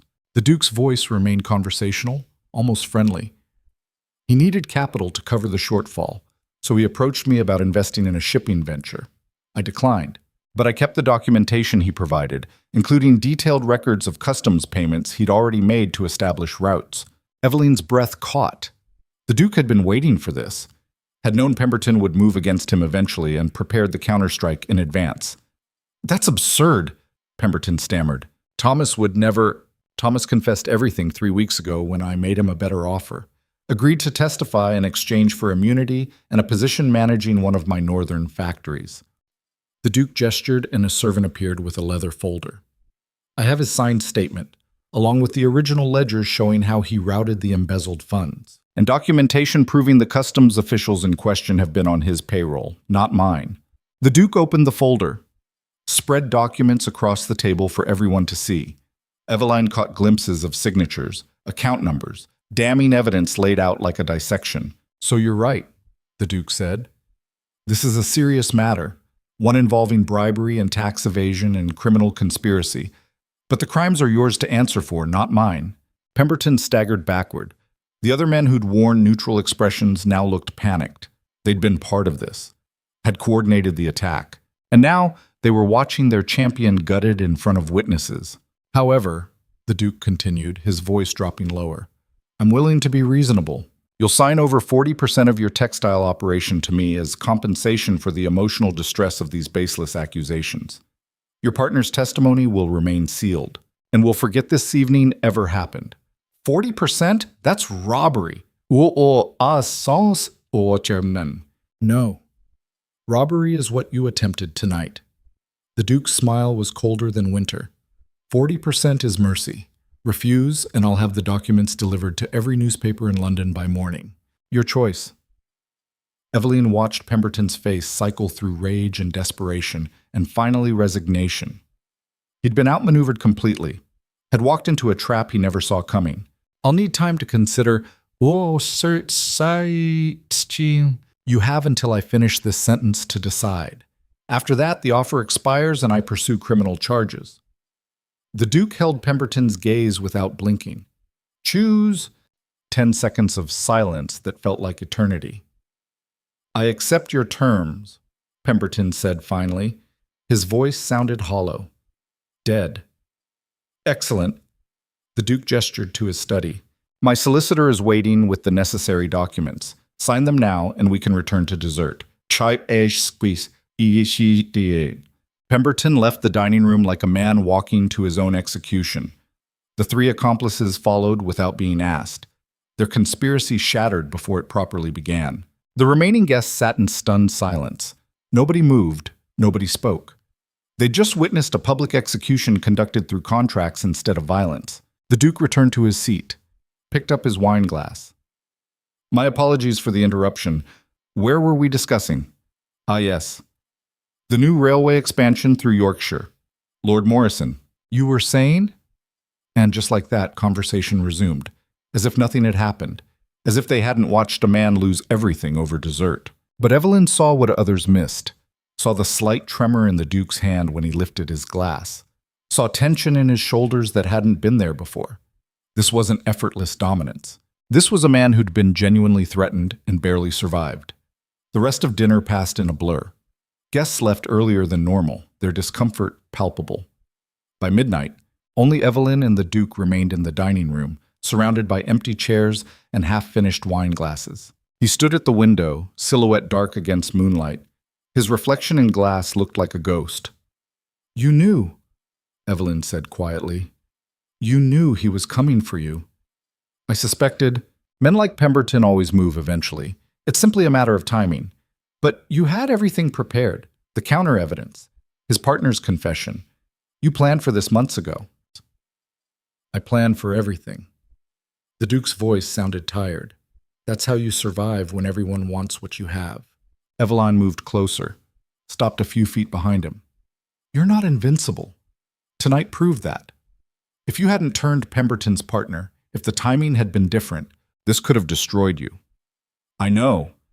The admission shocked her. The Duke never acknowledged vulnerability, never admitted weakness. Then why do this? The question burst out before she could stop it. Why build an empire that requires you to stay 3 moves ahead constantly? Why live like this? He turned to face her. In the dim light, his features looked sharper, older. Because the alternative is letting them destroy me, and I survived too much to allow that. What did you survive? Silence stretched between them. For a moment, Eveline thought he wouldn't answer. Then his expression shifted, became something raw. My father was weak, kind, trusting. He believed in honor and decency and all the noble virtues aristocracy claims to value. And they destroyed him for it. The same men who smiled at his table stole his contracts, corrupted his investments, turned his allies against him. By the time he understood what was happening, we were bankrupt. He died 6 months later. Heart failure, the doctors said. But I watched him break from the inside, watched kindness turn to ash. The words landed like blows. Eveline had wondered what created the Duke's ruthlessness. Now she knew. Trauma. Loss. The lessons learned from watching a good man get devoured by predators. I was 19, the Duke continued. I inherited debts and ruin and a name that had become a joke. So I made a choice. I would either become what destroyed my father or be destroyed myself. There was no middle ground. That's not true. You could have been different, could have rebuilt without becoming... Without becoming what? A monster? His laugh was bitter. I am a monster. I made myself one deliberately, because monsters survive and good men get buried. Eveline felt something crack in her chest. You're not just a monster. Tonight you showed mercy to Pemberton. You could have destroyed him completely. I took 40% of his company. I crippled him financially and humiliated him publicly. If that's mercy, the word has lost all meaning. You let him keep his family name, his life, his freedom. That's more than most men in your position would have done. The Duke studied her face. Why are you defending me? You should be horrified. Should be counting days until you can leave this place and forget you ever knew someone capable of what you witnessed tonight. I should be, Eveline agreed, but I'm not, because I understand what you are now. You're not cruel for pleasure. You're cruel because you're terrified of being weak again, of becoming your father. The words hit target. She saw it in the way his jaw tightened, the way his eyes went cold. Get out, he said quietly. No. I said, get out. This conversation is over. Why? Because I'm seeing something you don't want acknowledged? Because someone finally understands the fear underneath all that control? Because you're making a mistake. The Duke's voice dropped to something dangerous. You're looking for humanity in a man who burned it away deliberately. You're trying to find softness in something that chose to become stone. Stop. I'm not looking for softness. I'm recognizing survival. You adapted to a brutal world. That doesn't make you irredeemable. Yes, it does. He moved closer, and Eveline saw something desperate in his eyes. I've done things you can't imagine, destroyed families, ruined lives. I've watched men beg and felt nothing. I've made choices that would horrify you if you knew the details. This isn't adaptation. This is damnation. Then why do you care what I think? The question came out raw. Why does my opinion matter if you're truly beyond redemption? Silence crashed between them like thunder. The Duke's hand rose, stopped inches from her face, trembling. Because you're the first person in 10 years who's looked at me and seen something beyond the monster. And that terrifies me more than anything Pemberton could have done. His fingers brushed her cheek. Barely a touch. More question than answer. Eveline's breath caught. This was the moment. The choice that would define everything after. She could step back, maintain distance, survive the remaining months of their agreement, and leave with her independence intact. Or she could step forward into the darkness and acknowledge what had been growing between them since the first night. She leaned into his touch, felt his hand cup her face with a gentleness that contradicted everything he claimed to be. Eveline? Her name in his voice sounded like prayer and warning. If we do this, there's no going back. No pretending it was strategy or transaction. This becomes real. It's already real. We've been pretending otherwise for months. His other hand found her waist, pulled her closer. I will hurt you. Not intentionally, not cruelly, but I'm broken in ways that don't heal. And you deserve better than damaged goods.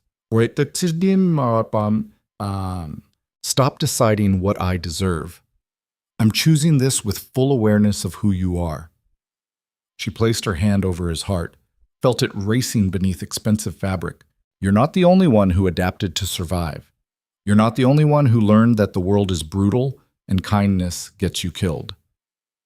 The Duke's control shattered. He kissed her like a drowning man finding air, desperate and consuming and absolutely certain. Eveline responded with equal intensity, months of denial burning away in seconds. This was madness, stupidity, exactly the trap she'd warned herself against. But it also felt inevitable, like gravity, like reaching the end of a path they'd been walking since the first confrontation. When they finally broke apart, both breathless, the Duke rested his forehead against hers. You're going to regret this. Probably, but I'm done pretending I don't want it. Something shifted in his expression, softened in a way she'd never seen. Stay, not because of the agreement, not because of money or obligation. Stay because you want to. Eveline should have said no, should have maintained her exit strategy, but she'd passed the point of safe choices 3 months ago. Yes, she whispered. The Duke kissed her again, softer this time, and Eveline felt the last of her defenses crumble. She'd told herself she was surviving Blackthorne, tolerating the Duke until freedom came. But the truth was more complicated and far more dangerous. She'd fallen for the monster, and he'd fallen for her. And neither of them had any idea how to survive what came next. The next 6 weeks felt like living inside a fever. Whatever restraint had existed between them evaporated completely. They didn't discuss what they were, didn't label or define, just existed in this new reality where late nights in the library ended with his mouth on hers, where morning meetings included his hand tangled in her hair, where the careful distance dissolved into something consuming. The household noticed immediately. Servants whispered. Mrs. Blackwood's expression grew more pinched with every passing day. But nobody spoke directly about what was happening.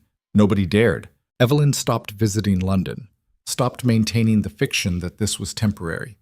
She reorganized sections of the Duke's library, participated in more business meetings, became not just observer but participant in the machinery of his empire. And the Duke changed in subtle ways only she noticed, smiled more often, showed her the estate's boundaries, discussed plans for expansion, and asked her opinion. Small intimacies that would have meant nothing to others but represented earthquakes in his carefully controlled world. It was the happiest Eveline had ever been, which should have been her first warning that catastrophe was coming. The blow fell on a Tuesday morning in early spring. Eveline had been at Blackthorne for 7 months, 7 months of learning powers mechanics, 7 months of watching the Duke operate, 7 months of becoming something she didn't fully recognize. She was in the library reviewing investment portfolios when Mrs. Blackwood appeared in the doorway, her face grave. "Miss Whitmore, you have a visitor, your father." The words were ice water. Eveline hadn't seen Edmund Whitmore since that first night, hadn't wanted to. But apparently the Baron had decided to make an appearance. She found him in the entrance hall, looking diminished, older.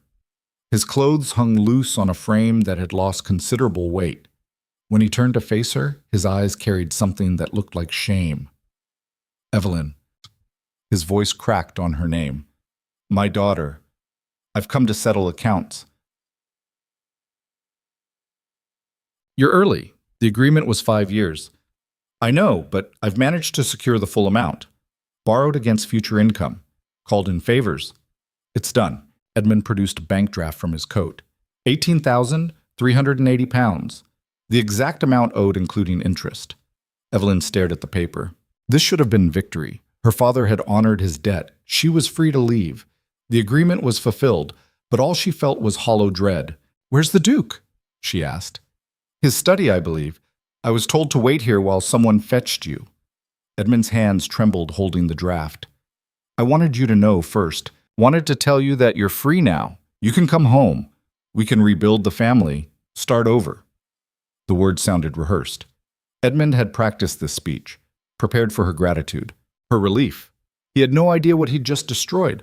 Eveline took the bank draft without speaking, walked toward the Duke's study on legs that felt disconnected from her body, knocked twice, and entered without waiting for permission. The Duke stood at his desk reviewing documents, his back to the door. "I thought I told Mrs. Blackwood no interruptions before. My father brought payment, full amount. The debt is settled." He froze, didn't turn around. "I see. Lucian." His name felt strange on her tongue, intimate, dangerous. "Look at me." He turned slowly. His expression was perfectly neutral, completely closed. "Congratulations," he said. "You're free. The agreement is fulfilled. You can leave whenever you wish." The formal words felt like knives. Eveline crossed the space between them. "That's it? 7 months and you're dismissing me like hired help? What did you expect?" "We both knew this was temporary. Your father paid. The terms are satisfied. There's nothing more to discuss." "Nothing to discuss? Are you serious right now?" The Duke's jaw tightened. "What do you want me to say? That I'll miss you? That the last months have been significant? We both know better than that. This was always transactional." "You don't believe that. I don't believe that." Eveline's voice rose despite herself. "Don't do this. Don't retreat behind walls because you're scared." "I'm not scared. I'm realistic. You were here because circumstances forced it. Now circumstances have changed. Simple." "Simple? You told me you'd fallen for me." "Simple? You told me you asked me to stay because I wanted to. Not because of the agreement. Was that a lie? It was a mistake. The words came out flat. Dead.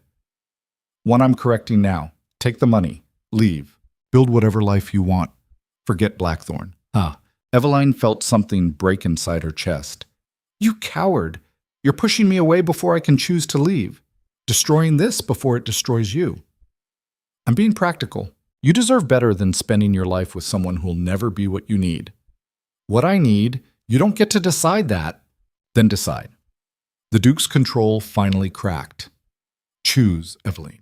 Choose to stay, knowing I'll eventually hurt you. Knowing I'm fundamentally damaged. Knowing every instinct I have says to push you away before you realize you made a terrible mistake. Or choose to leave and live the normal life you should have had before I ruined it. Bomb trained it. The rawness in his voice cut deeper than any formal dismissal. This was real fear. The same terror he'd shown that night months ago. Fear of vulnerability. Fear of loss. Fear of becoming his father. Eveline moved closer, placed her hand against his chest. I'm choosing to stay. Not because I don't understand the risks, because I do. Because I'm as damaged as you are. Because the only thing more terrifying than staying is walking away from the first person who actually sees me. The Duke's hand covered hers. Your father will never accept this. Society will crucify you for it. You'll be associated with everything I represent. I know. You'll lose access to polite society, friendships, future prospects, everything the aristocracy offers. I don't want what they're offering. I never did. She met his eyes. I want this. Whatever this is, I want... The study door burst open. Mrs. Blackwood stood in the doorway, her face white. Your Grace, there are men here, officials from the Metropolitan Police. They're asking for Miss Whitmore. The temperature dropped. Eveline's stomach clenched. Asking for me? Why? They wouldn't say, but they have a warrant. Mrs. Blackwood's voice carried something Eveline had never heard from her. Fear. Your Grace, they also have a warrant for your arrest. The world tilted. The Duke's expression went absolutely still. On what charges? Ooh? Conspiracy to commit fraud, embezzlement, criminal misrepresentation of assets. The housekeeper's voice shook. They're saying someone provided evidence of illegal activities spanning 3 years. They're saying Miss Whitmore was the informant. Eveline couldn't breathe, couldn't process the words. That's impossible. I never... But the Duke's face had already closed completely. She watched it happen in real time, watched him retreat behind walls she'd spent months breaking through. Get out, he said quietly. Lucien, please, I didn't do this. You have to believe me. Get out of my house. Now. Don't do this. Don't believe them without proof. Someone is setting us up. The only person with access to the information in those charges is you. His voice was ice. You've been in every meeting, reviewed every document. You know exactly where the vulnerabilities are. And now, conveniently, charges appear the same day your father settles his debt, and you're free to leave. That's not what happened. Desperation clawed at her throat. Think about this logically. Why would I report you? What would I gain? £20,000 and immunity from prosecution as an accessory. Your father provides payment to cover any suspicion. You leave looking like a victim who bravely reported criminal activity. Perfect. You're being paranoid. You're letting fear destroy something real because it fits your narrative that everyone betrays you eventually. The Duke stepped back, away from her. Prove me wrong. Show me evidence you're innocent. I can't prove a negative. I can only tell you I didn't do this and beg you to trust me. Trust. The words sounded like poison in his mouth. Trust is a luxury I can't afford. Now leave before I have you arrested alongside whatever's happening downstairs. Eveline felt everything inside her shatter. The man she'd fallen for had vanished. In his place stood the monster she'd met 7 months ago, cold, calculating, incapable of trust. Fine, she said. Her voice came out broken. Believe what you want. Build your walls and die alone inside them. But know this. Whoever set us up is counting on exactly this reaction. They knew you'd push me away. Knew you'd believe the worst because you're so terrified of being hurt that you sabotage anything good before it can destroy you. Wo ansamastel. She turned toward the door. Stopped. I was falling in love with you, and you're going to realize too late that I was telling the truth, that you threw away the only real thing you've had in years because you're too damaged to recognize it. Eveline walked out before he could respond, before she could see if her words landed, before she could beg him one more time to believe her. Downstairs, police officers waited. Her father stood pale and confused. Mrs. Blackwood hovered nearby, wringing her hands. And Eveline understood with perfect, terrible clarity that everything she'd built over 7 months had just collapsed. That she'd been outmaneuvered by someone who understood the Duke even better than she did. Someone who knew his trauma, his fear, his inability to trust. Someone who'd weaponized his damage against both of them. As the officers began reading charges, as her father started making protests, as Blackthorne Keep's entrance hall became chaos, Eveline's mind raced through possibilities. Who had access to the Duke's operations? Who understood his vulnerabilities? Who wanted him destroyed badly enough to construct an elaborate frame? The answer hit her like lightning. Lord Pemberton, or one of his allies. This was revenge, delayed but devastating. They'd used her as the knife because they knew the Duke would believe her capable of betrayal, knew his fear would do their work for them. She'd been a weapon all along, and she'd never seen it coming. The officers were leading her toward the door when Eveline glanced back one final time. The Duke stood at the top of the grand staircase, watching. His expression was empty, destroyed. And she knew he was thinking the same thing she was, that he'd finally found something real, and it had been taken from him exactly as he'd always feared, that his father's fate was his own, that kindness and trust and vulnerability only ever ended in ruin. The monster had been right all along, and now both of them would pay the price for believing otherwise. The door closed behind her, Blackthorne Keep vanished from view, and Eveline was left with nothing but the wreckage of whatever they'd been building and the cold certainty that even if she proved her innocence, the damage was already done. The Duke would never trust her again, would never let her close enough to hurt him twice. She'd been given a choice between safety and risk, had chosen risk. And now she was learning what everyone who got close to real power eventually discovered, that sometimes the most dangerous monsters are the ones you create by loving them. The holding cell smelled like desperation and old stone. Eveline sat on the wooden bench with her spine straight and her hands folded in her lap, refusing to show weakness, even to walls that didn't care. 3 hours had passed since the arrest. 3 hours of silence broken only by distant footsteps and the occasional clang of metal doors. Her father had been released within an hour. Too old, too harmless to be considered a real threat. They'd questioned him briefly about his knowledge of the Duke's operations, received nothing useful, and sent him home with warnings not to leave London. But Eveline they kept. The charges were detailed enough to be terrifying. Conspiracy to commit fraud, embezzlement through falsified import records, criminal misrepresentation of shipping manifests. Someone had built a case with precision that would have impressed the Duke himself. Every document carefully selected, every date aligned perfectly. Her presence at Blackthorne during the relevant time periods established opportunity. It was masterwork framing, and she had no defense except her word. The cell door opened. A police inspector entered, middle-aged and exhausted looking, carrying a folder thick with papers. He sat across from her on the opposite bench without introduction.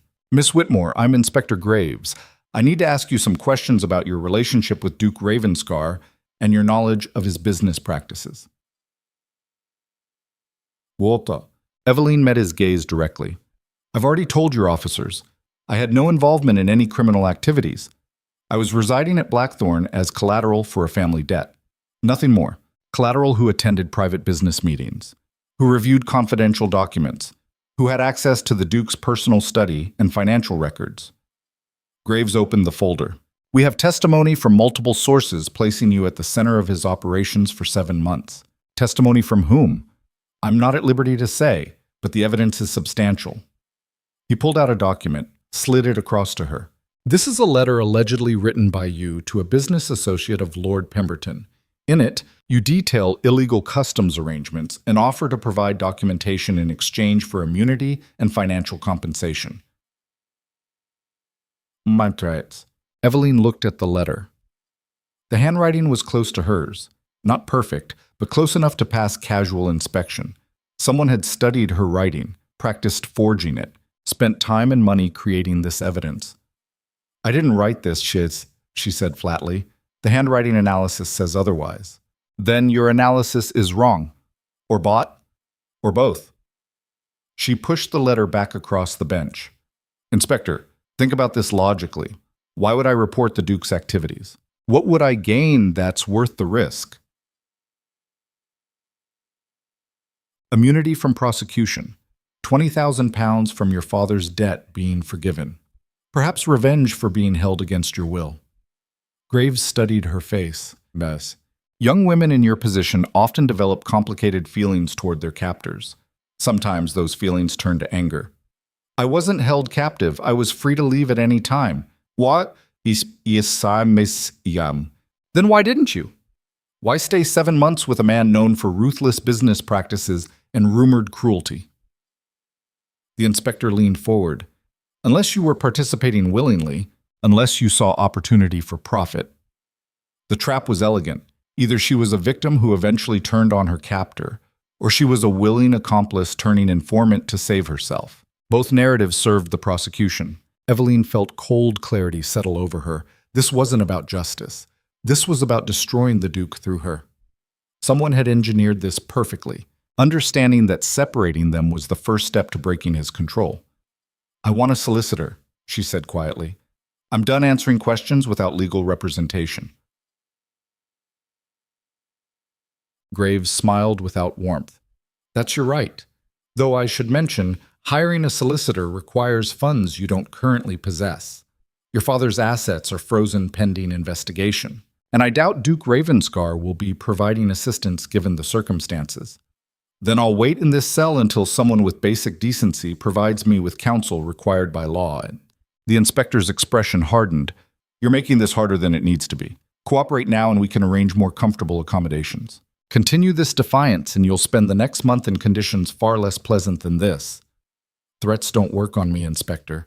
I've been living with the most threatening man in England for 7 months. You're going to need better material.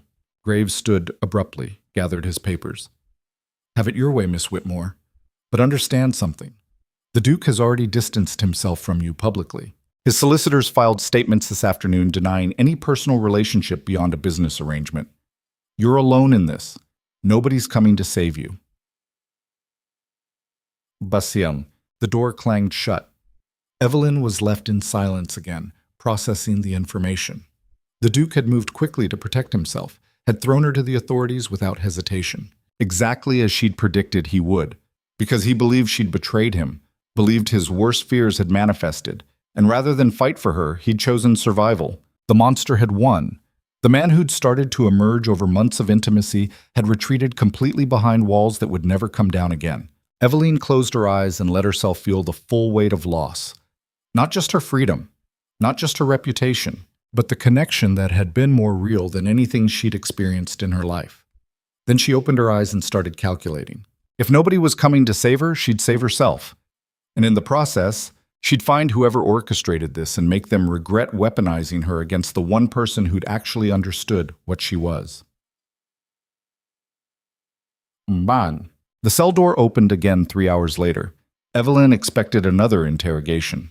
Instead, Mrs. Blackwood stood in the corridor, her severe features somehow even more pinched. You have 10 minutes, the housekeeper said. I've bribed the guard. Use the time wisely. Eveline stood, shock temporarily overriding calculation. Why are you here? Because the Duke is making a mistake and someone needs to tell you what's actually happening. Mrs. Blackwood stepped inside. The door closed behind her but didn't lock. The charges against you came from 3 sources. Lord Pemberton's solicitor, a customs official named Thomas Webb, and someone inside Blackthorne itself. The words landed like blows. Someone inside the house? A footman named James. He's been in the Duke's employ for 8 months, started shortly after you arrived. Mrs. Blackwood's voice remained steady, but her hands trembled. He had access to the Duke's study at night, could have copied documents, could have monitored your movements and conversations. Why are you telling me this? The Duke made it clear he wants nothing to do with me. The Duke is currently locked in his study, drinking himself toward oblivion, while Blackthorne burns around him. Half his investors have pulled funding. 3 business partners have terminated contracts. The scandal is destroying everything he built. The housekeeper's expression softened slightly, and he knows he made a mistake believing you betrayed him, but his pride won't let him admit it. What geese? Eveline felt something crack inside her chest. Then what do you expect me to do? I'm the one in a cell facing criminal charges while he protects himself. I expect you to be smarter than he is, to do what he can't because his trauma won't allow it. Mrs. Blackwood pulled a small cloth purse from her coat. This contains 200 pounds, enough to hire a decent solicitor and buy your way out of this cell. The guard will release you in 20 minutes during shift change. Nobody will question it because I've arranged for confusion about your paperwork. You're helping me escape? I'm helping you survive long enough to fix this disaster. Because if you don't, the Duke will destroy himself completely. And despite everything, I've served that man since he was 19 years old. I watched him rebuild from ruins his father left behind. I won't watch him throw it away because he's too damaged to trust the one person who actually cared. The housekeeper's eyes held something Eveline had never seen there before. Desperation, fear, not for herself but for the Duke. What do you expect me to do? Eveline asked. Even if I escape, I can't prove my innocence alone. I have no resources, no allies. You have me. You have information about Blackthorne's operations that can help rebuild what's collapsing. And you have motivation the Duke no longer possesses. Mrs. Blackwood met her gaze directly. You're angry, hurt, betrayed. Use it. Channel that rage into finding who orchestrated this and destroying them so thoroughly they serve as example to anyone else who thinks they can weaponize the Duke's trauma. Something cold and sharp settled in Eveline's chest. The housekeeper was right. She was furious at the Duke for believing the worst, at herself for falling for someone incapable of trust, at whoever had engineered this entire situation. And fury was fuel. Rage could be refined into purpose. Tell me everything you know about James, Eveline said quietly. Every detail. Where he came from, who recommended him, what access he had. Mrs. Blackwood smiled grimly. Now you sound like the Duchess you were meant to become. They spent the remaining minutes exchanging information rapidly. James had been recommended by one of Pemberton's associates, had worked in shipping before coming to Blackthorne, had access to areas of the house most servants couldn't enter, small details that formed a pattern. When the housekeeper left, Eveline sat alone with knowledge and resources and a plan forming like ice crystals. 20 minutes later, during shift change chaos, she walked out of the police station through a side entrance wearing a servant's cloak Mrs. Blackwood had left folded beneath the bench. No alarm was raised. No pursuit followed. She was free, temporarily. Fugitive status would be declared within hours once they discovered her absence. But hours were enough. Hours could be weaponized by someone who understood how power actually worked. Eveline had spent 7 months learning from a master. Now it was time to prove she'd been paying attention. Yet, the shipping office sat in London's East End, tucked between warehouses that smelled like tar and rot. Eveline had tracked James's previous employment to this location through information Mrs. Blackwood provided. If the footman had been planted at Blackthorne, someone here would know who arranged it. She arrived after dark, face covered by a hood, moving through shadows with the kind of caution she'd learned watching the Duke operate. The office was closed, but the owner lived above it. A man named Richard Cross, who'd employed James for 3 years before recommending him to Blackthorne's staff. Eveline picked the lock with a hairpin, another skill she'd acquired during months at Blackthorne, though the Duke never knew she'd been practicing on his study door late at night. The mechanism clicked. She slipped inside. The office was cramped and cluttered, shipping manifests piled on every surface, the smell of ink and mold thick enough to taste. Eveline lit a candle and began searching methodically. Contracts, employee records, correspondence. She found it in a locked drawer in the back desk, a letter dated 8 months prior, written on expensive stationery with a seal she recognized. Lord Pemberton's personal seal. The letter was brief and damning, payment arrangements for services rendered, a recommendation to place someone trustworthy inside Blackthorne Keep, monitoring requirements, documentation to be copied and delivered monthly. James had been a spy from the beginning, planted deliberately, and the frame job had been planned for months, waiting for the right moment to deploy. Eveline folded the letter carefully, pocketed it, Continued searching and found more. Bank statements showing payments from Pemberton to Cross. Records of other servants placed in various households. This wasn't just about the Duke. This was systematic infiltration of multiple estates. Pemberton wasn't just seeking revenge. He was building a network of intelligence gathering across the aristocracy. The door behind her opened. Eveline spun, hand going to the small knife she'd taken from Mrs. Blackwood's kitchen. A man stood silhouetted in the doorway. Older, heavy-set, holding a pistol pointed directly at her chest. "Miss Whitmore," Richard Cross said calmly. "Lord Pemberton said you might come looking, said you were cleverer than the Duke gave you credit for." He gestured with the pistol. "Put down the candle." Slowly. Eveline's mind raced through options. The room was small, no other exits, no weapons within reach except the knife, no chance of winning a direct confrontation. So she'd have to win a different way. "Lord Pemberton's betraying you," she said quietly. "Whatever he's paying, he'll eliminate you once you're no longer useful. You're a liability who knows too much." Cross laughed. "Nice try. But Lord Pemberton and I have an understanding. He needs my network. I'm valuable. You're valuable now, but conspiracies don't survive loose ends. Ask yourself why he wanted you to kill me instead of alerting authorities." Eveline kept her voice steady. "Because dead women don't testify. And once I'm gone, you're the only living person who can connect him to the frame job. How long do you think you'll survive after that?" The pistol wavered slightly. "He wouldn't eat. He already tried to eliminate me through legal means. When that didn't work fast enough, he sent you. What does that tell you about his methods?" Eveline took a careful step forward. "But I can offer you something better. Protection. The Duke's resources backing you instead of hunting you. Testimony against Pemberton that ensures your immunity." "Why would the Duke protect me? I helped frame you." "Because I'll convince him to. Because destroying Pemberton is worth more than punishing you. Because he needs a victory right now, and you're offering him one." Another step closer. "Think about it. You can shoot me and hope Pemberton keeps his word, or you can bet on the man who's rebuilt an empire from ashes and never broken a deal." Silence stretched between them. Cross's expression cycled through fear and calculation. The pistol remained pointed at her, but his grip had loosened. Then footsteps sounded on the stairs outside. Multiple people. Moving fast. Cross's eyes widened. "Who did you bring?" "Nobody. I came alone." Eveline felt cold dread. "Unless—" The door burst open.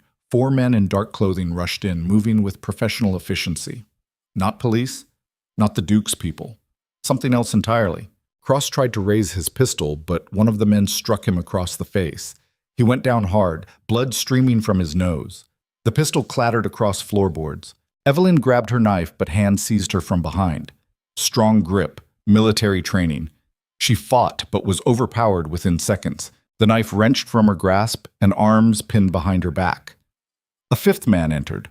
Older, distinguished, carrying himself with aristocratic authority that required no introduction. Lord Pemberton smiled at her. "Miss Whitmore, you've caused considerable difficulty with your escape. But I suppose I should thank you for leading us directly to Mr. Cross. Saves me the trouble of arranging his unfortunate accident." Eveline's blood went cold. "You planned this. You knew I'd come here. Oh, I planned for every contingency. That's how you survive when playing against opponents like Duke Ravenscar." Pemberton gestured, and his men hauled Cross to his feet. "Unfortunately for both of you, the plan requires no witnesses. Can't have anyone contradicting the official narrative." "The Duke will know," Eveline said. "He'll figure out what you did." "The Duke is currently destroying himself with guilt and paranoia. By the time he pieces together the truth, if he ever does, you'll be dead, and I'll have consolidated enough power to make his vengeance irrelevant." Pemberton moved closer. "Did you really think you could outmaneuver me? A girl playing at power games against someone who's been operating in shadows for 30 years? He was right. She'd been arrogant, had thought understanding the Duke's methods made her capable of executing them. But theory and practice were vastly different things. "However," Pemberton continued, "before we conclude this unpleasant business, I need to know. Did you make copies of anything you found here? Did you send information to anyone?" Eveline met his gaze and saw her death in his eyes. She was going to die in this office. Her body would disappear. The frame job would stand unchallenged, and the Duke would spend the rest of his life believing she'd betrayed him, unless she bought enough time for a miracle. "Yes," she lied. "I sent everything to 3 separate solicitors with instructions to release it publicly if I don't check in by morning. Kill me, and you guarantee your own destruction." Pemberton's expression darkened. "I don't believe you. You came alone. You had no time." "Then kill me and find out. See if documents appear in newspapers tomorrow morning detailing your entire conspiracy." Eveline forced confidence she didn't feel. "Or you can let me walk out of here and pray I'm lying about the backup plan." The standoff held for 10 seconds, 20. Pemberton's eyes calculated odds and consequences. Then he smiled again. "You're bluffing. Well played, but transparent. However, you've raised an interesting point. If you could find this evidence, others might as well. Which means we need to be more thorough than planned." He nodded to his men. "Search everything. Burn it all. The building, the records, Cross, and the girl. Make it look like an accident, gas leak. Happens all the time in these old structures." Terror flooded through her. They were going to burn her alive, lock her in this building and watch it go up in flames with her inside. Eveline struggled, but the grip on her arms was iron. Cross was pleading now, offering money, offering cooperation, offering anything. His words fell on deaf ears. Pemberton's men worked with practiced efficiency, pouring lamp oil across floors, piling papers near walls, preparing an inferno that would consume evidence and witnesses simultaneously. This was how it ended. Not with trial or justice. With smoke and fire and screams nobody would hear. Pemberton paused at the door. "For what it's worth, Miss Whitmore, you were more formidable than expected. In another life, you might have been truly dangerous. Unfortunately, this life ends tonight." The door closed. A key turned in the lock. The first match flared in darkness. Fire caught on oil-soaked papers. Flames spread with terrifying speed, consuming manifests and contracts and evidence. Heat built rapidly. Smoke began filling the small space. Cross was screaming, beating on the door, begging for mercy that wouldn't come. Eveline's mind went absolutely clear, the kind of clarity that comes when death is certain and survival requires miracles. She looked at the windows, barred, looked at the door, locked from outside and probably barricaded, looked at the walls, old wood, dry, already burning. No escape, no hope. Just seconds until smoke became toxic and fire consumed everything. She'd spent 7 months learning from a man who rebuilt an empire from ruins, who survived when everyone expected him to break, who chose brutality over surrender because surrender meant death. If this was how she died, she'd die fighting. Would take any option available no matter how desperate. Eveline grabbed the pistol Cross had dropped, checked the chamber, still loaded. She aimed at the door lock and fired. The shot echoed like thunder. The lock exploded, but the door held. Barricaded from outside as she'd feared. The window, then. She fired twice more. Glass shattered, but the bars held. Smoke was choking now, heat becoming unbearable. Cross had collapsed, overcome by fumes. 1 bullet left. Eveline looked at the walls, the old wood, the spreading fire. A desperate idea formed, suicidal but possible. She aimed at the wall where flames burned hottest, where wood was most compromised, fired the last bullet into weakened planks. The wood splintered, didn't break through completely, but created a weak point. Eveline grabbed a metal filing cabinet, dragged it toward the damaged wall, used it as a ram, slammed the corner into weakened wood with every ounce of strength. Once, twice, 3 times. The planks cracked, bent. On the 4th impact, they gave way. Night air rushed in. Eveline fell through the gap onto the alley outside, lungs burning, clothes singed. Behind her, the fire roared higher. She heard Cross screaming inside. Heard the building groaning as flames consumed support beams. She should have run, should have escaped while she could. But she'd been changed by 7 months at Blackthorne, by proximity to someone who believed power meant never abandoning assets that still had value. Cross was a witness, evidence, leverage. Eveline went back, crawled through smoke and heat, found Cross barely conscious near the door, grabbed his collar and dragged him toward the hole she'd created. His weight was immense. Her strength was failing. But surrender meant death, and death meant the Duke would never know the truth. She pulled Cross through the gap seconds before the floor collapsed, dragged him into the alley as the building became a pillar of fire behind them. Neighbors were emerging, shouting about the blaze. Someone would call authorities. Eveline didn't wait to see. She hauled Cross upright, half-dragged him through darkness toward the river. Away from flames and witnesses and Pemberton's men who would be watching, her lungs felt shredded. Her hands were burned. Everything hurt. But she was alive, and she had evidence and a witness. And somewhere across London, the Duke was drinking himself toward oblivion while his empire collapsed. Time to remind him that monsters weren't the only ones who could survive the impossible. Time to show him that the woman he'd pushed away had learned every lesson he'd taught and was about to deploy them with ruthless precision. The game wasn't over. It was just beginning. And this time, Eveline Whitmore was playing to win. Dawn broke over London like a wound. Eveline stood at the window of a boarding house in Southwark, watching light crawl across rooftops, while her hands shook from exhaustion and adrenaline crash. Behind her, Richard Cross lay unconscious on a narrow bed, his breathing ragged but steady. The burns on her palms throbbed with every heartbeat.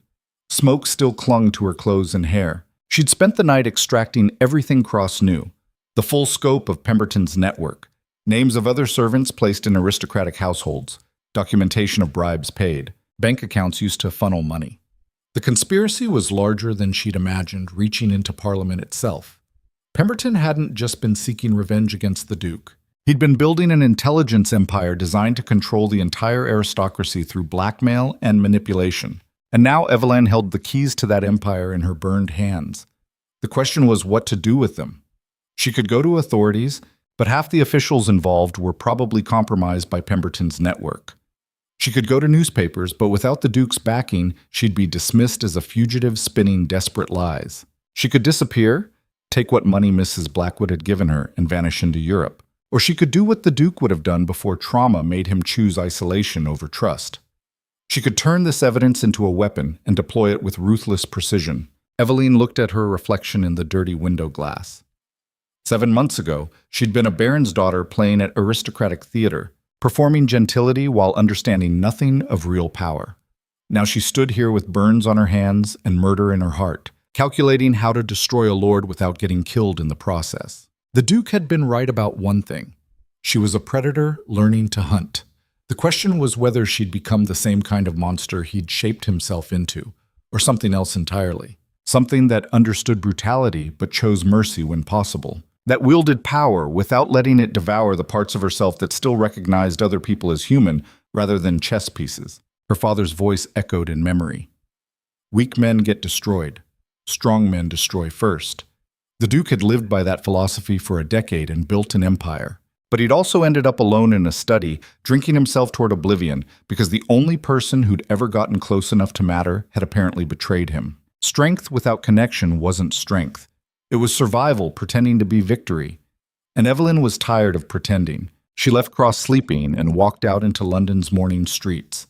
Her destination was clear, even if the path was uncertain. She needed to see the Duke, needed to make him understand what had actually happened, needed him to choose trust over trauma for once in his brutal, damaged life. If he refused, she'd destroy Pemberton alone and leave England knowing she'd tried. But if he listened, if he could push past the walls he'd built from his father's death and his own fear, they might salvage something from this wreckage. The journey to Blackthorne Keep took 6 hours by hired carriage. Eveline used the time to sleep fitfully, her burned hands wrapped in cloth torn from her underskirt. Dreams came in fragments. Fire and smoke. The Duke's face when he'd ordered her out of his house.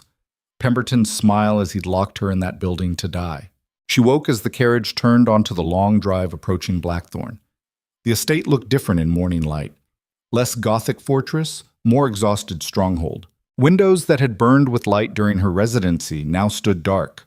The ground showed signs of neglect that would have been unthinkable during her time there. The Duke's empire was collapsing visibly, and he was letting it happen because guilt and paranoia had paralyzed the same brutal efficiency that had built everything. Eveline climbed from the carriage and walked to the entrance.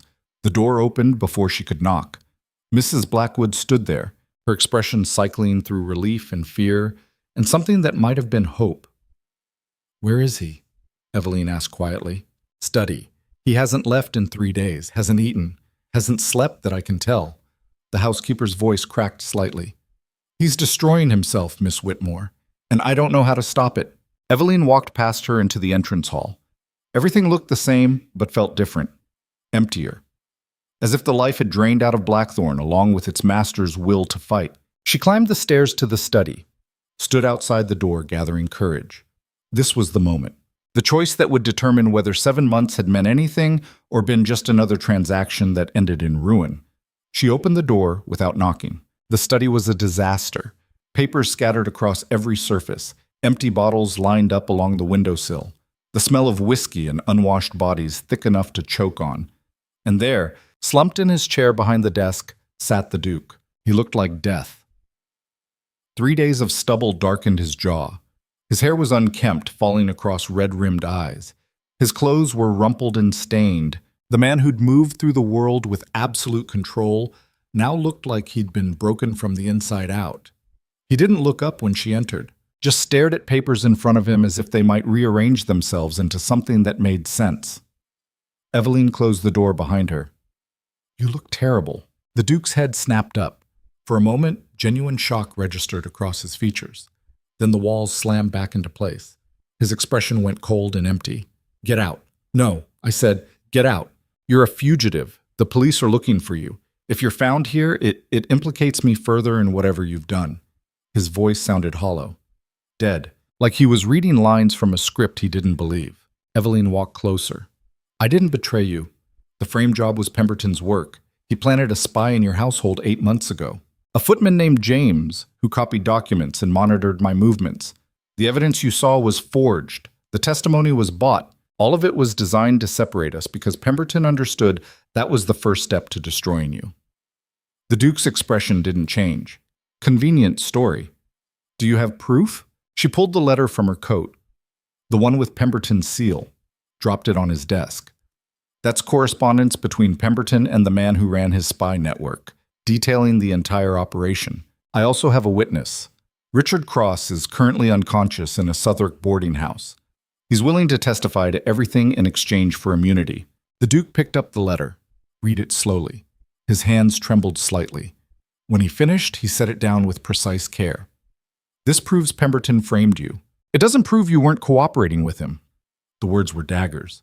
Eveline felt something inside her chest collapse. "You actually believe that? After everything, you think I was working with the man who tried to burn me alive last night?" She held up her burned hands, pulled back the makeshift bandages to show blistered palms and charred flesh. "Pemberton locked me in an office he'd doused with lamp oil, set it on fire with me inside. I barely escaped by shooting through a wall and crawling through flames. I went back into the burning building to save Cross because I needed a witness to corroborate the truth. And you're sitting here suggesting I orchestrated my own attempted murder." The Duke stared at her hands. Something flickered across his features. Horror, guilt. But his voice remained flat. "Why didn't you come to me immediately after escaping the police? Why go after Cross alone?" "Because you'd already decided I was guilty. Because coming here without proof would have accomplished nothing except getting myself arrested." Eveline moved around the desk, stopped directly in front of him. "I spent 7 months learning from you, learning how power works, how to survive when everyone wants you destroyed. And the first real test of that education, I passed. I found evidence. I secured a witness. I survived an assassination attempt. I did everything you would have done. Then why are you here now?" The Duke's eyes met hers finally, real emotion bleeding through. "If you have everything you need to clear your name and destroy Pemberton, why come back to the man who betrayed you?" "Because I'm not you." Eveline's voice cracked. "Because I learned your lessons, but I also learned their cost. You've spent 10 years building an empire on the foundation of never trusting anyone, never letting anyone close enough to hurt you. And look where it's gotten you. Alone in a destroyed study, drinking yourself to death because the one person who got past your walls apparently proved you right about human nature." "I was right." The Duke stood abruptly, his chair toppled backward. "You left. You disappeared the moment your father provided payment. That's not coincidence." "I left because you ordered me out! Because you believed the worst without giving me a chance to defend myself." She was shouting now, months of rage and hurt pouring out. "I came here ready to stay, ready to build something real with you, despite knowing how damaged you are. And you threw it away because you're so terrified of being hurt that you destroy anything good before it can destroy you first. The Duke's control finally shattered. His hand swept across the desk, sending papers and bottles crashing to the floor. You want to know why I believed it? Because everyone leaves. Everyone takes what they want and disappears. My father trusted people and they destroyed him. I built everything you see through brutal calculation and emotional isolation because that's the only way to survive. And the moment I let you in, the moment I allowed myself to feel something, it all collapsed exactly as I always knew it would. The words echoed in the destroyed study, both of them breathing hard. Years of trauma laid bare. Eveline felt tears on her face and didn't bother wiping them away. You're right. Your father was destroyed by the people he trusted, and you've spent a decade making sure that never happens to you. But you know what you've actually done? You've created a different kind of destruction. One where you're so isolated that when something real appears, you can't recognize it, can't accept it. Can't believe someone might actually care about you without ulterior motive. She moved closer until they were inches apart. I fell in love with you. With the monster and the man both. I stayed because I wanted to, not because I had to. And when the frame job happened, my first thought wasn't escape. It was how to prove my innocence so I could come back, so I could stand beside you while we destroyed whoever tried to separate us. The Duke's face was anguish incarnate. How do I know that's true? How do I know this isn't another manipulation? You don't. That's the entire problem. Eveline grabbed his face with her burned hands, ignoring the pain.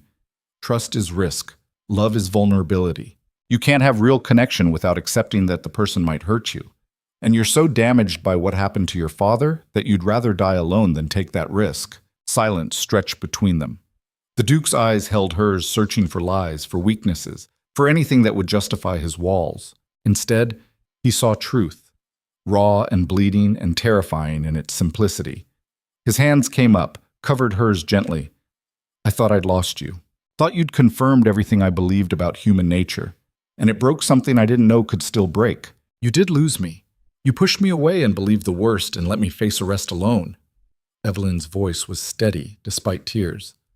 But I'm standing here anyway, burned and exhausted and offering you another chance. Not because I'm weak, because I'm strong enough to risk being hurt by the one person who actually understands what I am. The Duke pulled her hands away from his face, examined the burns carefully. His expression shifted to something she'd rarely seen, tenderness, mixed with rage at whoever had caused this damage. Tell me everything, he said quietly. Every detail from the moment you were arrested, and then we're going to destroy Pemberton so thoroughly that his name becomes a warning for the next 100 years. That's. They worked through the day and into night. The Duke's transformation was immediate and total. The broken man who'd been drowning in whiskey vanished. In his place stood the predator who'd rebuilt an empire from ruins. He examined every piece of evidence Eveline had gathered, questioned her about Cross's testimony, made notes with the precision of a general planning war. Mrs. Blackwood brought food they barely touched, brought medical supplies for Eveline's hands, stayed close as if afraid they might vanish if she looked away. By midnight, they had a strategy, brutal, comprehensive, designed to not just destroy Pemberton but dismantle his entire network in one coordinated strike. The Duke's connections in Parliament, his contacts in newspapers, his ability to move money and leverage and information with surgical precision. All of it deployed against the man who'd tried to weaponize trauma against them. But first, they needed Cross's official testimony, needed him lucid and documented before Pemberton's people found him. The Duke called for his carriage. They rode together through darkness toward Southwark, and for the first time in days, Eveline felt something like hope. Not for easy resolution or simple happiness, but for the possibility that two damaged people might actually survive each other. Do you regret it? The Duke asked suddenly, his voice quiet beneath the sound of wheels on cobblestones. Regret getting involved with someone this broken? Every day, Eveline said honestly, then softer. But I don't regret you. I regret that the world was cruel enough to make you choose between being kind and being safe. I regret that your father's fate taught you the wrong lessons. I regret that we can't have something simple and uncomplicated. But I don't regret knowing you, and I won't abandon you just because you're difficult. The Duke's hand found hers in darkness, held it gently, mindful of burns. I don't know how to be what you deserve. Then stop trying to be anything except what you are. Stop performing strength and just exist. Eveline leaned against his shoulder, exhaustion finally catching up. We'll figure out the rest as we go. They reached the boarding house to find it surrounded by Pemberton's men. 6 of them, armed, watching the entrance. The trap had closed faster than expected. The Duke's expression went absolutely cold. Stay in the carriage, like hell. Eveline grabbed his arm. We do this together or not at all. Something flickered across his face. Not agreement. Recognition. That she was serious. That she wouldn't be protected like fragile porcelain. That whatever partnership they built would be between equals or nothing at all. Together then, he said. But follow my lead. They approached the building from the side. The Duke moved with the confidence of someone accustomed to walking into dangerous situations and emerging victorious. Eveline matched his pace, her burned hands throbbing but her mind absolutely clear. One of Pemberton's men noticed them, reached for his weapon. The Duke raised his hand in a stopping gesture. Tell Lord Pemberton that Duke Ravenscar requests an audience. And tell him if he's harmed Richard Cross, this ends very badly for everyone involved. The man hesitated, gestured to another who ran inside. Minutes passed like hours. Finally, the door opened. Lord Pemberton stood there, flanked by more armed men, his expression carrying the calm of someone who believed he'd already won. Your Grace, he said smoothly, and Miss Whitmore. I'm impressed you survived last night's unfortunate accident, though I'm confused why you'd return to the man who abandoned you so publicly. The Duke's smile was colder than winter. I'm here to offer you a choice, Pemberton. The civilized option, or the one that ends with your family name becoming a cautionary tale. Bold words from someone facing criminal charges alongside his fugitive mistress. The charges are being dropped as we speak. The Duke pulled papers from his coat. I have testimony from 3 separate witnesses, including your man Cross, detailing the entire frame job. I have documentation of bribes paid to police officials. I have records of servants you planted in 24 aristocratic households. And I have bank statements showing you embezzled funds from your own company to finance this conspiracy. Pemberton's composure cracked slightly. That's impossible. Cross would never testify against me. Cross is currently negotiating immunity with my solicitors, along with 4 other members of your network who decided their lives were worth more than your protection. The Duke stepped closer, and Eveline saw the predator fully unleashed. You tried to destroy me by exploiting my trauma, by using the one person I'd let close as a weapon. That was strategic brilliance. Unfortunately, you miscalculated one critical factor. Pemberton's face had gone white. What factor? That she's as ruthless as I am when survival requires it. That 7 months at Blackthorne didn't make her a victim. It made her dangerous. The Duke glanced at Eveline. And when you threatened her life, you guaranteed I'd burn everything you've built to ash. Pemberton's men shifted nervously. Their employer's confidence was evaporating visibly. Around them, other carriages arrived. The Duke's people, solicitors, witnesses, the machinery of legitimate power surrounding the building like a noose. You have one chance, the Duke said quietly. Confess everything. Provide testimony against your co-conspirators. Accept exile to the continent with enough money to survive but never return to England. Or refuse and face public trial that will destroy not just you but your family for generations. The choice was brutally simple. Survival or damnation. Pemberton looked at Eveline. You're letting him do this? After everything? After he abandoned you? He made a mistake, Eveline said, her voice steady. He believed the worst because trauma taught him to. But he came back. He chose trust despite every instinct telling him not to. That's more courage than you'll ever understand. Because you've never been vulnerable enough to be hurt. You've only ever hurt others and called it strength. The Lord's face cycled through rage and fear and finally resignation.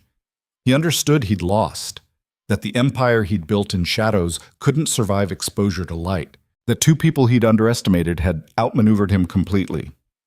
I accept your terms, Pemberton said finally, his voice hollow. The Duke nodded to his solicitors. They moved forward with documents. Within an hour, Pemberton had signed everything: confession, testimony, agreement to permanent exile. His network collapsed like a tower built on sand once its foundation surrendered. Cross was extracted from the boarding house, alive, terrified, willing to testify to everything in exchange for the immunity the Duke had promised. By dawn, it was over. Pemberton was on a ship to France with enough money to live quietly but never regain power. His co-conspirators were facing charges. The servants he'd planted were being identified and removed, and the Duke's name was being cleared through testimony and documentation too comprehensive to dispute. Eveline and the Duke stood together watching the sun rise over London, both exhausted, both alive, both understanding that what they'd survived had permanently changed them. "What happens now?" Eveline asked. "After all this, what do we become?" The Duke was silent for a long time. When he finally spoke, his voice carried something she'd never heard before. Uncertainty, vulnerability, hope. "We become whatever we choose, not what trauma demands, not what fear dictates, just what we decide together." His hand found hers again. "I don't know how to do this. Don't know how to be in something real without destroying it. But I'm willing to learn if you're willing to teach me." Eveline looked at the man beside her, still damaged, still brutal when circumstances required, but trying. Choosing trust despite every instinct screaming otherwise. Risking vulnerability with someone who'd already seen the worst parts of him and stayed anyway. It wasn't a fairy tale. Wasn't a romance where love conquered all and made people whole. It was messier, more honest. Two broken people agreeing to be broken together instead of alone. "I'm willing," she said quietly, "but this doesn't make everything perfect. We're still going to hurt each other, still going to struggle with trust and fear and all the ways we've learned to survive." "I know." The Duke turned to face her fully. "And I'm still going to be ruthless when power demands it. Still going to make choices you disagree with. Still going to retreat behind walls when vulnerability becomes too frightening. Then we'll work through it, one day at a time." Eveline stepped closer. "We'll choose each other over our trauma. Choose connection over safety. Choose to believe that maybe, just maybe, we're strong enough to survive being vulnerable." The Duke pulled her close, kissed her with the desperation of someone who'd almost lost everything. And Eveline kissed back with equal intensity, tasting whiskey and smoke and the bitter knowledge that they'd both almost destroyed this through fear. When they broke apart, London was fully awake around them. The city that had nearly witnessed their mutual destruction now stood witness to something else. Not redemption exactly, but possibility. Chicky. 3 months later, Blackthorne Keep had been restored to something approaching its former glory. The Duke's empire had stabilized. Investors returned. Contracts were renewed. The scandal had become just another story about aristocratic infighting. But inside the estate's walls, everything had changed. Eveline moved through her days with the authority of someone who belonged there, not as collateral or guest, as partner. She attended business meetings and offered opinions that were actually valued. She managed sections of the household that had previously been Mrs. Blackwood's exclusive domain. She argued with the Duke publicly when she disagreed with his decisions, and nobody dared intervene. The aristocracy whispered about it, of course, about the commoner who'd somehow tamed the ruthless Duke, about their scandalous relationship and unconventional partnership, about how he allowed her freedoms no proper lady should possess. Let them whisper. Neither of them cared what people thought anymore. The Duke was different too, still calculating, still brutal when business required, but something had softened in him. He smiled more often, took time away from work to simply exist beside her, shared thoughts and fears he'd never spoken aloud, chose vulnerability in small moments that terrified him but became easier with practice. They fought sometimes, fierce arguments about power and control and the ways they'd learned to survive. But they also learned to fight without destroying each other. Learned that disagreement didn't mean abandonment, that anger could exist alongside love without consuming it. It wasn't perfect, wasn't easy, but it was real in ways that mattered more than perfection ever could. On a winter evening, much like the one when Eveline had first arrived, they stood together in the study, the same room where he'd first informed her she belonged to him, where he'd later offered her freedom and money, where they'd almost destroyed each other through fear. "Do you ever regret it?" the Duke asked. The question he'd asked before but needed answered again. "Regret choosing this over the normal life you could have had?" Eveline looked at this man beside her, still damaged, still carrying scars that would never fully heal, but trying every day to be better than his trauma, choosing trust when fear screamed otherwise, building something real despite not knowing how it would end. "Every day," she said honestly, then smiled. "And I wouldn't change a single moment." The Duke pulled her close, rested his forehead against hers. "I don't deserve you. Probably not. But you're stuck with me anyway. They stood like that while winter storms battered Blackthorne's walls, while the world outside continued its brutal calculations, while the aristocracy plotted and schemed and destroyed each other, pursuing power that never satisfied. Inside those walls, two predators had found something more valuable than empires. They'd found someone who understood their darkness and chose to stay anyway. Someone who saw the monster and the human both and refused to look away from either. It wasn't the ending Eveline had imagined when her father gambled away their estate. Wasn't the life she'd been raised to expect. But it was hers, built through survival and calculation and the terrifying choice to be vulnerable with someone equally capable of destruction. The Duke had been wrong about one thing. Power didn't require emotional isolation. Real power came from finding someone strong enough to stand beside you without being consumed. Someone who matched your brutality but tempered it with mercy. Someone who understood that monsters were made, not born, and that maybe, with enough effort, they could be unmade, not redeemed, not fixed, not made innocent, just changed, evolved, made capable of something beyond survival. Years would pass. The empire would grow. Challenges would come. But through it all, Blackthorne Keep would stand as testament to a truth the aristocracy rarely acknowledged. That sometimes the most terrifying love stories are the ones where neither person needs saving, where two damaged souls choose each other with full awareness of the cost, where vulnerability becomes strength and trust becomes the ultimate act of courage. The Duke and his Duchess ruled their domain with ruthless efficiency and unexpected compassion. They were feared across England not merely for wealth or title, but for their united will, for the way they protected each other with absolute ferocity, for the example they set of what partnership looked like when built on honesty instead of performance. And on winter nights, when fires burned against endless dark, they held each other close and remembered how easily it all could have ended differently. How close they'd come to destroying something irreplaceable through fear. But they'd survived, together. And that survival had taught them something more valuable than all the power and wealth they'd accumulated. That being seen completely, darkness and light both, and chosen anyway, was worth more than any empire. That vulnerability with the right person was strength, not weakness.